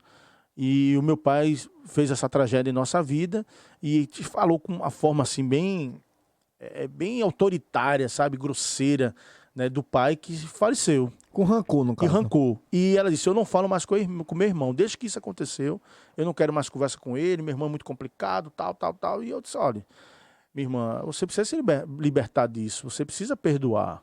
Né? Se você está aqui na igreja, você precisa entender o amor de Deus, o que ele quer fazer.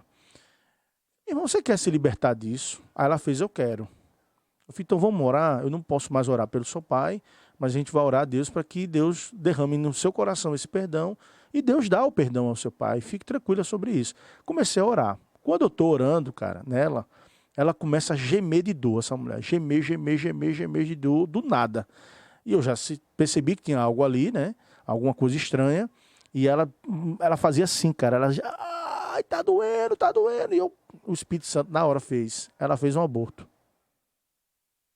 E o medo de falar. Eu falei: meu Deus do céu, eu não posso aqui errar, né? Eu não posso aqui, não é coisa da minha cabeça não, pai. Aí o Espírito Santo: pode falar sem medo. Ela fez um aborto, confronte ela. Aí minha irmã, me diga uma coisa. Você fez um aborto? Meu amigo, essa mulher ficou branca, Igão. Ela caiu na cadeira e disse: como é que você sabe disso? Aí eu disse: o Espírito Santo está me dizendo.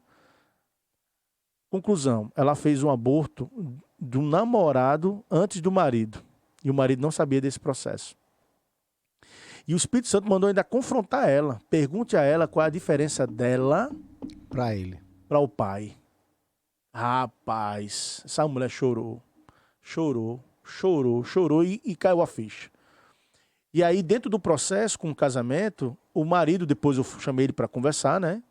Que ela me pediu para confessar isso a ele, esse aborto que ele não sabia.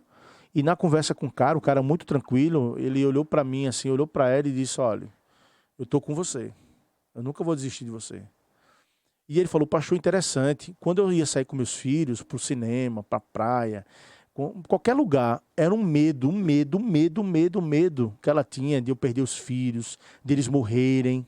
Olha só o que causou no coração o aborto na mente dessa mulher, né? É o medo de quê? Do julgamento de Deus. Aí ela falou, eu tinha medo do julgamento de Deus por ter eu cometido aquele ato, ele tirar a vida dos meus filhos. Então ela confessou, se meus filhos têm uma gripe, eu fico com medo. Se meu filho tem uma dor de cabeça, eu fico com medo. Se meu filho vai para a praia sozinho, eu acho que ele não tem capacidade, pode acontecer algo. Então essa mulher teve vários problemas emocionais por conta disso, mas graças a Deus chegou ao ponto do ápice de dar o perdão verdadeiro para um pai falecido, né? Amém. Então ela tirou aquele peso dentro dela. Então isso causa um problema dentro da família, né? E aí a gente vê a construção, né, de uma família. Eu trouxe uma pesquisa aqui, gente, bem interessante, não sei se ainda dá tempo, mas tem uma pesquisa da PUC que fala sobre valores e família, certo? Eles pesquisaram 1.500 jovens, né, na PUC do Rio Grande do Sul. E aí, dentro dessa pesquisa, foi bem interessante, porque trouxe alguns dados bem interessantes sobre a visão do jovem sobre família. Porque uma das coisas também importantes, gente, é que a figura família, eu não creio que ela está se desfazendo, tá? Porque a gente precisa se posicionar e levantar a nossa família como padrão de Deus, o que Deus trouxe para a nossa vivência na nossa sociedade. Só que o homem que defende a sociedade, o homem que defende a igreja, o homem que defende a família, o homem que defende os filhos, né? a cultura, ele preserva o casamento, ele preserva, né, a família, ele vai ter um resultado, logicamente... Que é referência. Que é referência. Eu acredito que esse seja o grande problema, a falta de referência masculina. Porque o que acontece? Muitos homens que me procuram, depois que eu comecei a testemunhar sobre a minha vida, né? Sexualidade, pornografia. Então eu converso com vários homens, né? Todo o encontro que eu tenho, seja ele com casais, seja ele com os homens, seja numa pregação, rapaz, é batata. No outro dia um caba liga para mim, pastor, preciso conversar com o senhor e tal. E, cara, eu escuto coisas assim, porque o homem, primeiro, o homem para falar, né? Não se abre, né? Um homem não se abre, né? Então, quando eu vejo, Igor, um homem me procurar, meu irmão, e sentar comigo, olhar nos meus olhos e dizer assim, olha, é o seguinte, tem um problema, isso, rapaz, é valoroso demais. O homem que me procura para ajudar a sua esposa, como eu tenho alguns que me procuram, pastor, estou passando por um problema no casamento, preciso de ajuda agora, urgente. Cara, eu dou um valor para esse homem fora da curva, porque quem procura, 98% são as mulheres. Né? E aí o que eu comecei a perceber? Que os jovens começam a ter uma visão diferente de família. Eu converso isso muito com as minhas filhas. Então, assisto um documentário sobre sobre gênero, sobre política, sobre várias situações que, minha filha, meu papel aqui é mostrar o que realmente de fato é. Né? Então, o que é uma família? Né? Então você vê minha filha já planejando um casamento, pensando, pai, quando eu casar eu quero ter tantos filhos, eu quero ter uma casa, né? Então, opa, a gente está acertando, graças a Deus, Senhor. Caminho certo. Tá o caminho certo. Então essa pesquisa, eu descobri ela numa conferência que eu fui em Anápolis. A gente foi para um projeto que se chama Conexão de 0 a 20, que é a idade de 0 a 20 anos, os jovens estão sendo deturpados, né, e confrontados na universidade. Então, quando essa criança está dentro da igreja, tá massa. Tranquilo. Tá tranquilo. Tá no ensino médio, se for uma escola cristã, como a nossa beleza, tá tranquilo, tá filé. Quando ele vai para a vida real, que vai para a universidade, que vai para uma faculdade, que ele começa a ter relacionamento com outras pessoas com outra visão e etc e tal, ele vai ser confrontado. Né? E se o cristão não tiver uma base, ele vai ser confrontado na fé dele também. Então essa pesquisa a gente usou lá em Anápolis, né? Justamente para ver a visão do jovem com a família, né? e trazer essa visão, qual é a importância da igreja, qual a importância da família. Então, veja só, foram pesquisados 1.500 jovens. Então, 88% diz o quê? Que é fundamental e muito importante, sendo que 11% consideram irrelevante ou pouco importante a família. Quais são os atributos fundamentais para uma família ideal? Aí eles colocaram 3 opções, eu achei fantástica aqui, isso é importante. 74% amor, 72% respeito, 52% diálogo. Então veja que o jovem, ele está dizendo o seguinte, eu entendo que para a família, os fundamentos, né, para a família ideal tem que ter esses 3 pontos. Eu tenho que ter amor, eu tenho que ter respeito e eu tenho que ter diálogo. Então quando eu pego um pai, por exemplo, que tem um filho homossexual e ele não levou amor, que ele não, sabe, ele só faz julgar, ele só faz criticar, rapaz, é problemático. Então, eu pego situações de famílias de todo tipo de contexto, mas quando eu olho é a fragilidade do homem. Quer ver um exemplo? Uma vez vou dar 2 exemplos aqui. Um é quando o pai ele casa com uma mulher que já tem filho. Certo? Então, a mulher, sei lá, tem 4 filhos. Pô, se ele casou com aquela mulher que já tem 4 filhos, poxa, meu irmão, existe uma fragilidade dentro da família, existe uma carência entre os filhos, e que esse homem precisa entender. Ele que eu não estou só casando. Ele tem que suprir, ele tem que se posicionar. Ele vai se deparar com a realidade de uma mulher, né, que teve toda a sua. Não, aí o pior, Igor, familiar. aí esse cara casa e ele faz conta de palito, ele começa a contar a feira. Isso. Ele questiona porque gastou R$50 na feira, porque foi a mais no orçamento dele, porque tem 4 meninos. É muita boca. Então, assim, peraí, meu irmão, se organize. Será que isso é o ponto-chave da questão? Ou você precisa pastorear o coração?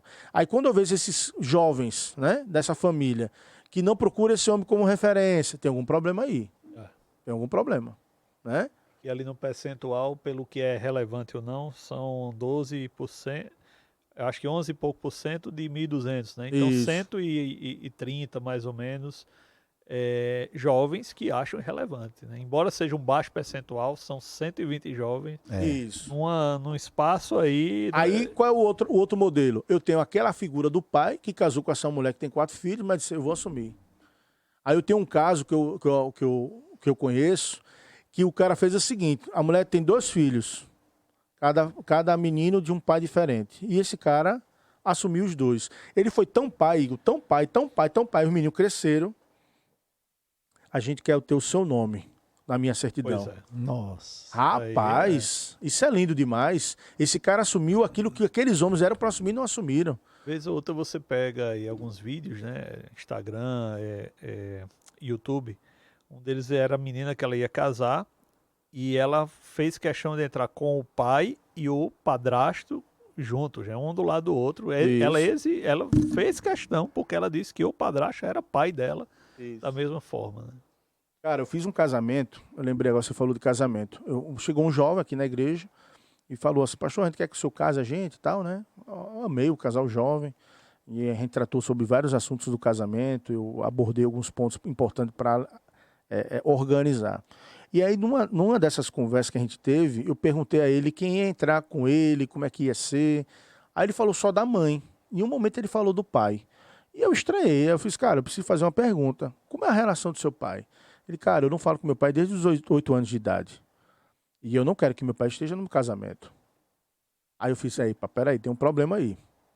Cara, se você se diz cristão, se você conhece a palavra, se você é temente a Deus... Cara, o seu pai tem que estar nesse casamento. Porque ele precisa ver o nosso Deus que nós servimos. É uma oportunidade. É uma oportunidade. Ver olha a sacada que Deus deu. Deus deu um estalo. E, pastor, eu não sei nem como fazer. Porque desde 8 anos, eu já tenho 20 e poucos anos. São anos que eu não falo com meu pai. E os caras, vamos orar por isso, mas eu só faço o seu casamento, eu fiz esse propósito. Eu só faço o seu casamento se seu pai estiver lá presente. Se ele não tiver, eu não faço. Porque para mim não faz sentido. Porque você tem que fechar essa brecha no seu casamento e você casar, né? E ele vai ser pai recentemente, agora, esse jovem. E aí, o que aconteceu? Ele saiu da sala, meio temeroso, né, cara? Como é que eu vou fazer? Foi com a mãe passear no shopping, com a mãe dele, encontrou o quê? Um amigo do pai que conhece ele desde pequeno. E o cara abordou, cara, quanto tempo, tal. Meu irmão, você precisa falar com seu pai. Seu pai, ele ama. Aí foi quando ele viu a oportunidade de pegar o número do pai que ele não tinha, pegou o número do pai, ligou pro pai e disse, pai, eu preciso sentar contigo e conversar. Lindo, velho. Rapaz, transformação. Garantida aí. Não, melhor ainda, foi no dia do casamento, Igor André. Foi eu chegar lá no casamento para celebrar e o pai entrar, meu irmão. E o cara tá do meu lado aqui. E lá, e a gente glorificar o nome de Deus. Porque o jovem entendeu, e a noiva, qual era a importância daquele pai estar ali. E aí, você vê uma restauração de um coração. Então, a referência familiar é muito importante, então eu não vou me atentar muito à pesquisa, mas no momento da mesma pesquisa, no momento de tomar uma decisão, que influência tem as seguintes pessoas? Olha só, os pais, é a maioria. Então, os filhos olham para um pai como ainda uma referência para uma tomada de decisão. Isso. Só que se eu tenho um problema, né? E veja que namorado 10%, irmãos 8%, líder espiritual religioso 4%, amigos, tá vendo? Ó, ídolo, quer dizer, ídolos aí, Justebib, 0,5%. O cara vai pedir a minha influência, Justebib, Anitta, né? Minha influência para eu tomar uma decisão da minha vida, cara, isso não existe. Não existe. Né? Mas a gente está indo numa fragilidade, porque esse número não era para ser 31, era para ser muito maior. Né? Então, que referência é essa que nós estamos tendo? Né? Então, a pesquisa ela traz várias informações importantes. A gente vai deixar essa pesquisa, o link, né? Para quem quiser acessar lá na descrição, né? Eu peço que todos os pais aí, né, homens, os jovens também analisem esse ponto de vista, né? Porque tem alguns medos aí, ele vai mostrar sobre religião. É uma pesquisa densa de 60 páginas, mas que vale a pena dar uma analisada, porque ele mostra qual o medo do jovem. Por que eu estou falando de jovem? Porque é uma construção de família. Sim. Então esse homem vai ser como agora? E, cara, Formação de caráter, de forma né? sutil, as coisas vão entrando na nossa vida, no dia a dia, que a gente não percebe. Com jovens, por exemplo. Né? Essa coisa da masculinidade, por exemplo. Tá se perdendo. Sim. Hoje, cara, eu me lembro quando eu jogava bola, sujava de areia, tomava água da torneira. Não era verdade, Igor? Exatamente. Hoje não pode não, cara. E brigava com os amigos ali. E resolvia ali. E tinha que resolver, porque se não resolvesse, ia ficar sem brincar. Porque... Exatamente, resolvia, né? Então, essa visão, ela mudou muito, né? Ela ia estar em decadência. Você começa a ver os jovens, eu trato com alguns jovens e atender, e eu vejo a fragilidade, pô. Quando vê um pai não é presente, a mãe também não, né? Ou só tem mãe, a referência feminina, né? Uma vez eu peguei uma criança de 3 anos que disse que era homossexual. Não tem como, cara, uma criança de 3 anos tomar essa decisão. Mas quando você vai ver o contexto familiar, influência. aí tinha um problema, né? Aí vamos lá, na pesquisa ele fala de uma concepção de mundo, né? A família que é família deve, né? Se puder melhor, aí ele botou lá, compartilhar problemas, 84,7. Então veja que os jovens, ele precisa ter diálogo, como está lá na primeira pesquisa, os 3 pontos, amor, diálogo e respeito, né? Então, olha só, realizar viagem juntos, 81%, fazer ao menos uma refeição reunidos durante a semana, que eu falei aqui o quanto eu errei com isso, né? De não almoçar, de não jantar, de estar ausente, mas veja que pelo menos uma refeição, 77%. Chama atenção ali essa educação financeira ali, ó, de compartilhar despesas. É isso, né? Então você vê que compartilhar despesas, outra coisa importante, né? Você gera uma responsabilidade. Meu pai fez isso comigo quando eu trabalhei cedo. Meu pai, olha, a sua função aqui, a sua responsabilidade é pagar energia. Seu irmão vai pagar a internet naquela época. O outro vai pagar não sei o quê. Então cada um tinha uma função. E você começava o quê? A entender como é que funciona uma casa, a ter a despesa, etc. Tal. Mas o que chama atenção aí? São 3 pontos importantes de relacionamentos, de diálogos, porque compartilhar problemas é diálogo. Então eu converso coisas profundas com a minha filha, logicamente cada uma com uma idade diferente, né? Com a linguagem apropriada. A linguagem apropriada, mas a minha mais velha, por exemplo, eu tive conversas profundas com ela, assim, de ela abrir o coração e eu começar a chorar, porque eu disse, como é que uma menina, né, de 15, 16 anos, fala coisas que era para falar com a mãe, mas fala com o pai também, porque tem confiança. Tem confiança. E eu disse, filho, ó, por favor, converse mais com sua mãe, esse assunto de mulher, né? Mas e abrir o coração, dizer, pai, eu tô passando por isso, eu penso assim, eu já pensei nisso, os conflitos, né? E teve uma hora que eu conversando com ela, e eu disse assim, vai ali na cozinha e pega um ovo. Do nada eu fiz, vai lá, pega um ovo lá, pega um ovo. E foi pra gente conversando, dialogando. Ela tava meio triste, assim, meio decepcionada, assim, com medo da coisa de adolescente, Sim, né? sim, sim. Essa autoafirmação, com medo do que vai acontecer, não tem capacidade e tal. E eu disse, olha, pega lá um ovo. Ela pegou um ovo, ficou na mão, um ovo cru. Eu disse, o que é que você tá vendo? Ela, um ovo. Certo, mas o que esse ovo pode ser? Ovo mexido. Eu falei, não, mas não é isso que eu tô falando, não. Pare para pensar de como Deus olha para esse ovo. O que ele vê? Ele vê só um ovo? Não. Deus vê daqui, né? Não vamos supor que não seja um ovo de galinha, mas ele vê uma águia aqui, ele pode voar. Sim. É assim que Deus nos vê. A gente tem a visão limitada. Você está vendo um ovo, mas você não é um ovo. Você não é a Laurinha. Você é uma menina que Deus criou para ter um potencial máximo que você pode ter. Então, você tem muita coisa para agregar. Aí foi um chororô, meu amigo, quase que estoura o ovo. E aí a gente chorou junto, se abraçou. Eu disse, filha, escuta uma coisa que eu vou lhe dizer. Eu nunca vou desistir de você. Nunca. Pode ser o que for mesmo que acontecer na sua vida. Eu e sua mãe não iremos desistir de você jamais. A gente vai até o fim. E aí foi quando deu, né, um ápice na vida dela acordar, né, se tornou a primeira baterista daqui da igreja, porque ela decidiu, pai, eu quero tocar bateria. E aí não tinha mulher baterista. Então ela foi trabalhando ali, eu vi que ela tem um dom, né, ela pega rápido a aula no professor Caio, que é também aqui da igreja. E aí você vê o quanto a visão dos jovens é limitada. E quanto como a gente, como pai, pode trazer isso para os nossos filhos. Isso. Né? E o interessante dessa pesquisa é que mostra realmente o anseio deles por isso. Né? Isso, exatamente. Quando eu vi, assim, quando você falou da pesquisa, né, eu tinha até a imaginação de que seria um pouco diferente, mas você vê que realmente há uma valorização e há uma necessidade deles. Eles estão gritando, né? Estão precisamos disso gritando. aqui. Né? Embora seja positivo pelo lado de ver que eles realmente valorizam isso, mas também pode ser um sinal de alerta, e deve ser um sinal de alerta de que eles estão necessitando disso. Exatamente. Gente, estamos já chegando ao fim do nosso podcast. Como eu falei aqui, tem que ser aí uns 3, 4 podcasts, né? Tem que combinar mais. Mas eu quero puxar aqui um ponto, pastor. Quem que está nos ouvindo ou nos vendo no podcast, que está passando por situações que a gente citou aqui, diversas situações, mas para quem está passando uma dessas situações e não sabe o que fazer, não sabe como retomar, ou não sabe qual caminho a seguir, qual o seu conselho para essas pessoas, ou para essas pessoas? Olha, a primeira coisa, eu acho que é se quebrantar diante de Deus, né? Dizer o quanto é frágil, que está precisando de ajuda, tirar o orgulho, né? E que eu não consigo, Senhor, foi o que eu fiz, eu não consigo sozinho, né? Eu vou precisar de homens de referência, eu vou precisar de ir para a igreja, eu vou precisar me aconselhar, eu vou precisar ouvir o pastor, vou precisar ler um livro. Eu falo muito que livro não ajuda muito, não. Ele traz conhecimento, porque muita gente só faz ler, né? Mas não bota a prática. Eu gosto muito da prática, né? Tudo bem, pode ler um livro, eu indico vários aqui, mas se você não botar em prática, meu irmão, não vai adiantar de nada.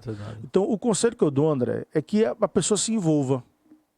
Sabe, irmão? Primeira coisa, se a pessoa não tem uma igreja, se a pessoa não tem uma referência, que ele busque. Então venha para a Cidade Viva, venha para o culto, se quebrante, fale ali, meu irmão, eu preciso de ajuda, eu preciso abrir meu coração, quem é que eu posso participar da rede de homens, né? Se é casado, rede de casais também, ou vice-versa, não sei. E para aqueles que já estão na igreja há 10, 15 anos, que também passam por isso. Que confessem, que busquem ajuda e digam, meu irmão, eu sou falho, como qualquer um. A gente não está falando aqui de homens perfeitos. Não. A gente está falando de homens temente a Deus. São coisas totalmente diferentes. Isso. Porque Abraão errou, todos erraram. Davi errou, Noé foi, né? Noé foi outro que errou, Davi é outro que errou. Até chegar em Cristo. Cristo mostrou quem ele deveria ser, o homem que deveríamos ser.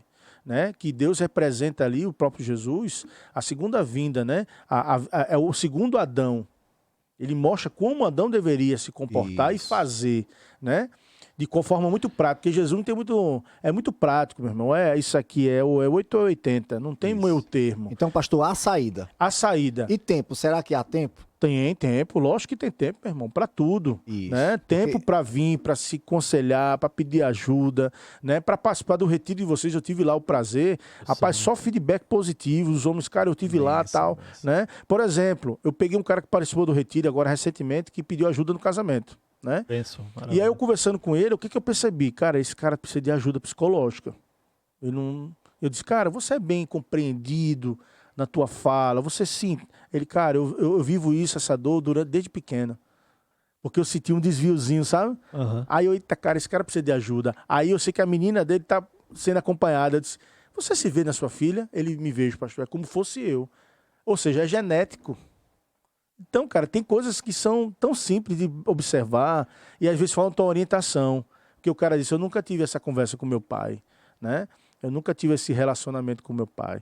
E aí eu acho que é isso, é ter essa referência, sabe, André, de quebrantar o coração. Primeira coisa é entender princípio da realidade, né? Que é o livro de Pastor Sérgio, Gloriosas Ruínas. Isso. Princípio da realidade. Eu tenho um problema? Tenho.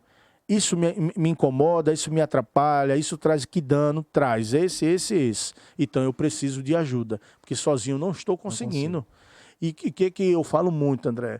As pessoas vivem muito de aparência. Né? Eu vivia de aparência. Quem via Igor e Gabi é um casal perfeito, maravilhoso. Oxe, uma podridão. E hoje a gente é muito tranquilo de falar sobre o que nós fizemos no casamento, na nossa vida, para se transformar no que Jesus quer. Continuamos pecadores, continuamos errando, mas buscando acertar. Mas buscando acertar. Mas aqueles erros do passado eu não posso cometer mais. Né? Porque isso faz o quê? Quanto mais eu erro, mais distante de Deus eu vou ficando. Né? Então, quais são as minhas escolhas? Então, por exemplo, tem gente que coloca o seu hobby numa andar de bicicleta, outro jogar bola, e não tenho nada contra isso. Mas como eu sofri esse dano na família, eu penso duas vezes antes de escolher o meu hobby. Porque eu preciso fazer junto com a minha esposa, junto com as minhas filhas, estar mais unido, entendeu? Porque se todo dia, sábado de manhã, eu saio para correr, nada contra, viu, gente? Quem corre, né? Quem joga o seu vôlei. Mas peraí, pô, por que não envolver a esposa? Por que não envolver os filhos? Né? Não, é o meu momento individual. Cara, isso vai gerar um problema lá na frente. Né? Então, André, eu acho que é isso, é reconhecer o problema, né? O princípio da realidade. Né? Eu tenho um problema, preciso de ajuda. E o que não falta é canais, cara. Sim. A rede de homens, o nosso canal de rede de homens para ajudar. Né? Quantos homens aí vai aconselhando, falando dos seus problemas, vocês têm acompanhado. Esses homens evoluindo, você não vê que eles estão envolvidos em várias ações. E eu passei por isso, né? Aqui, eu quero confessar aqui também, dar um testemunho. Eu passei por alguns problemas e contei com a ajuda do pastor Igor, que foi crucial. Deus usou muito ele na minha vida. E como você falou, basta ter essa concepção e buscar ajuda. Buscar ajuda. Então, assim, reconhecer onde errou, né, André? Isso. Poxa, qual foram as minhas escolhas, qual foi o caminho que eu tracei. E aí veja o que Deus fez, né? Você não imaginava que Deus ia fazer isso. De modo né? algum. E Deus foi construindo até lhe dar presentes, né? Isso. Deu ver sua filha no louvor, Sim, né? sim. E eu, caramba, que coisa linda, cara. Que maravilha, restauração, né? E a gente vai, mas a gente nunca pode olhar para trás e assim, não, até lá Deus nos sustentou, Deus tratou e Deus curou, né? E fica o exemplo, E fica o exemplo. Então, quando você tem um coração temeroso, um coração contrito, né? Como o Salmo de 51 é o meu salmo, coração contrito, né? Um coração quebrantado, um coração que diz assim, não tire esse espírito de mim, né? Não tire esse espírito de mim. E ali Davi se prostra, né, no chão ali, bota o rosto no chão, se prostra diante de Deus, pedindo perdão do que ele cometeu. Então, acho que o caminho é esse. Eu acho que o que não falta, meu irmão, são irmãos para querer ajudar. Né? E eu acho que também, uma coisa importante, é esses irmãos também se levantar para estar disposto a ajudar. Sim. Né? Porque sempre são os mesmos. Né? Então, que irmão é esse? Né, que me traz um problema e que não pode estar ajudando. Meu irmão, vá lá e ajude. Vá lá e faça evangelização. Tá curado, ajuda a curar. Ajuda a curar. Uma vez eu peguei um casal, só pra gente finalizar, um casal chegou lá em casa, cara, a gente precisa de uma conexão, porque eu tinha uma conexão de casais com 16 casais, e esse casal, na pandemia, né, aquela coisa toda, ele, cara, a gente precisa de uma conexão. Eu disse, não, eu acompanhei vocês durante um ano. Vocês foram restaurados. O que vocês têm hoje como testemunho, vocês podem liderar casais e só o que vocês vão falar do poder de Deus, do que Ele fez na vida de vocês, como casal, como indivíduo e como pai e mãe, meu irmão, vocês podem liderar qualquer família. Pois é. Aí hoje estão liderando, feliz da vida, com a Benção. conexão deles. Então tem vários testemunhos, vários. Benção demais. Pensa, pastor, esse podcast foi riquíssimo, né? Eu tá igual aquele cara, luva de pedreiro, né? Receba, né? Muito, muito abençoador, assim. Foi uma exposição, né? Trazendo toda a sua experiência, que mostra quem está assistindo esse podcast que há solução para a sua vida, para o seu problema. É possível a transformação, né? Todos nós aqui passamos por isso. Sim. E você trouxe aqui vários exemplos. Orar, crer que Deus fala, sim, Deus fala. Meus filhos, às vezes, como é que Deus fala? Como é essa história da voz de Deus? Eu digo, é igual a Chicó, né? Não sei, só sei que é assim. Então a gente sente, escuta a voz de Deus, ele nos dá o caminho e muitas vezes a gente vai se afastando, costumo dizer que é como se você estivesse andando com Cristo na floresta, né? E às vezes você, não, vou dar uma olhadinha aqui, aí entra dentro da mata e Cristo continua seguindo o caminho ali. Aí você, não, eu tô olhando ali, né, até uma hora que tem um limite. Né? O limite onde você vai perder ele de vista, né? Esse é o que você não quer, aquele que ainda dá aquele susto, né?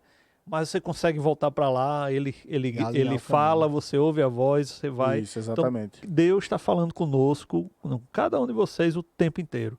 É orar, pedir a Deus sensibilidade à voz dele e aprender com os exemplos, aprender com os testemunhos, buscar ajuda, né? Como o pastor Igor tem sido aí uma referência em aconselhamento.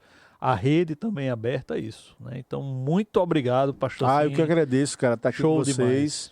Realmente foi um presente estar, né, aqui nesse podcast e que possa abençoar vidas, Amém. né? Famílias aí, pais, homens, né, que precisam de referência. Amém. E temos o convite estendido para outras oportunidades. vai Com ter. certeza, vamos fazer isso em outros. Então, gente, é isso. A gente fica por aqui. Mais uma vez, pastor Igor, obrigado. Igor, faça as honras. Então, encerramos aqui o nosso podcast, mais esse episódio, e vamos para as próximas. Se Deus quiser. Valeu, gente.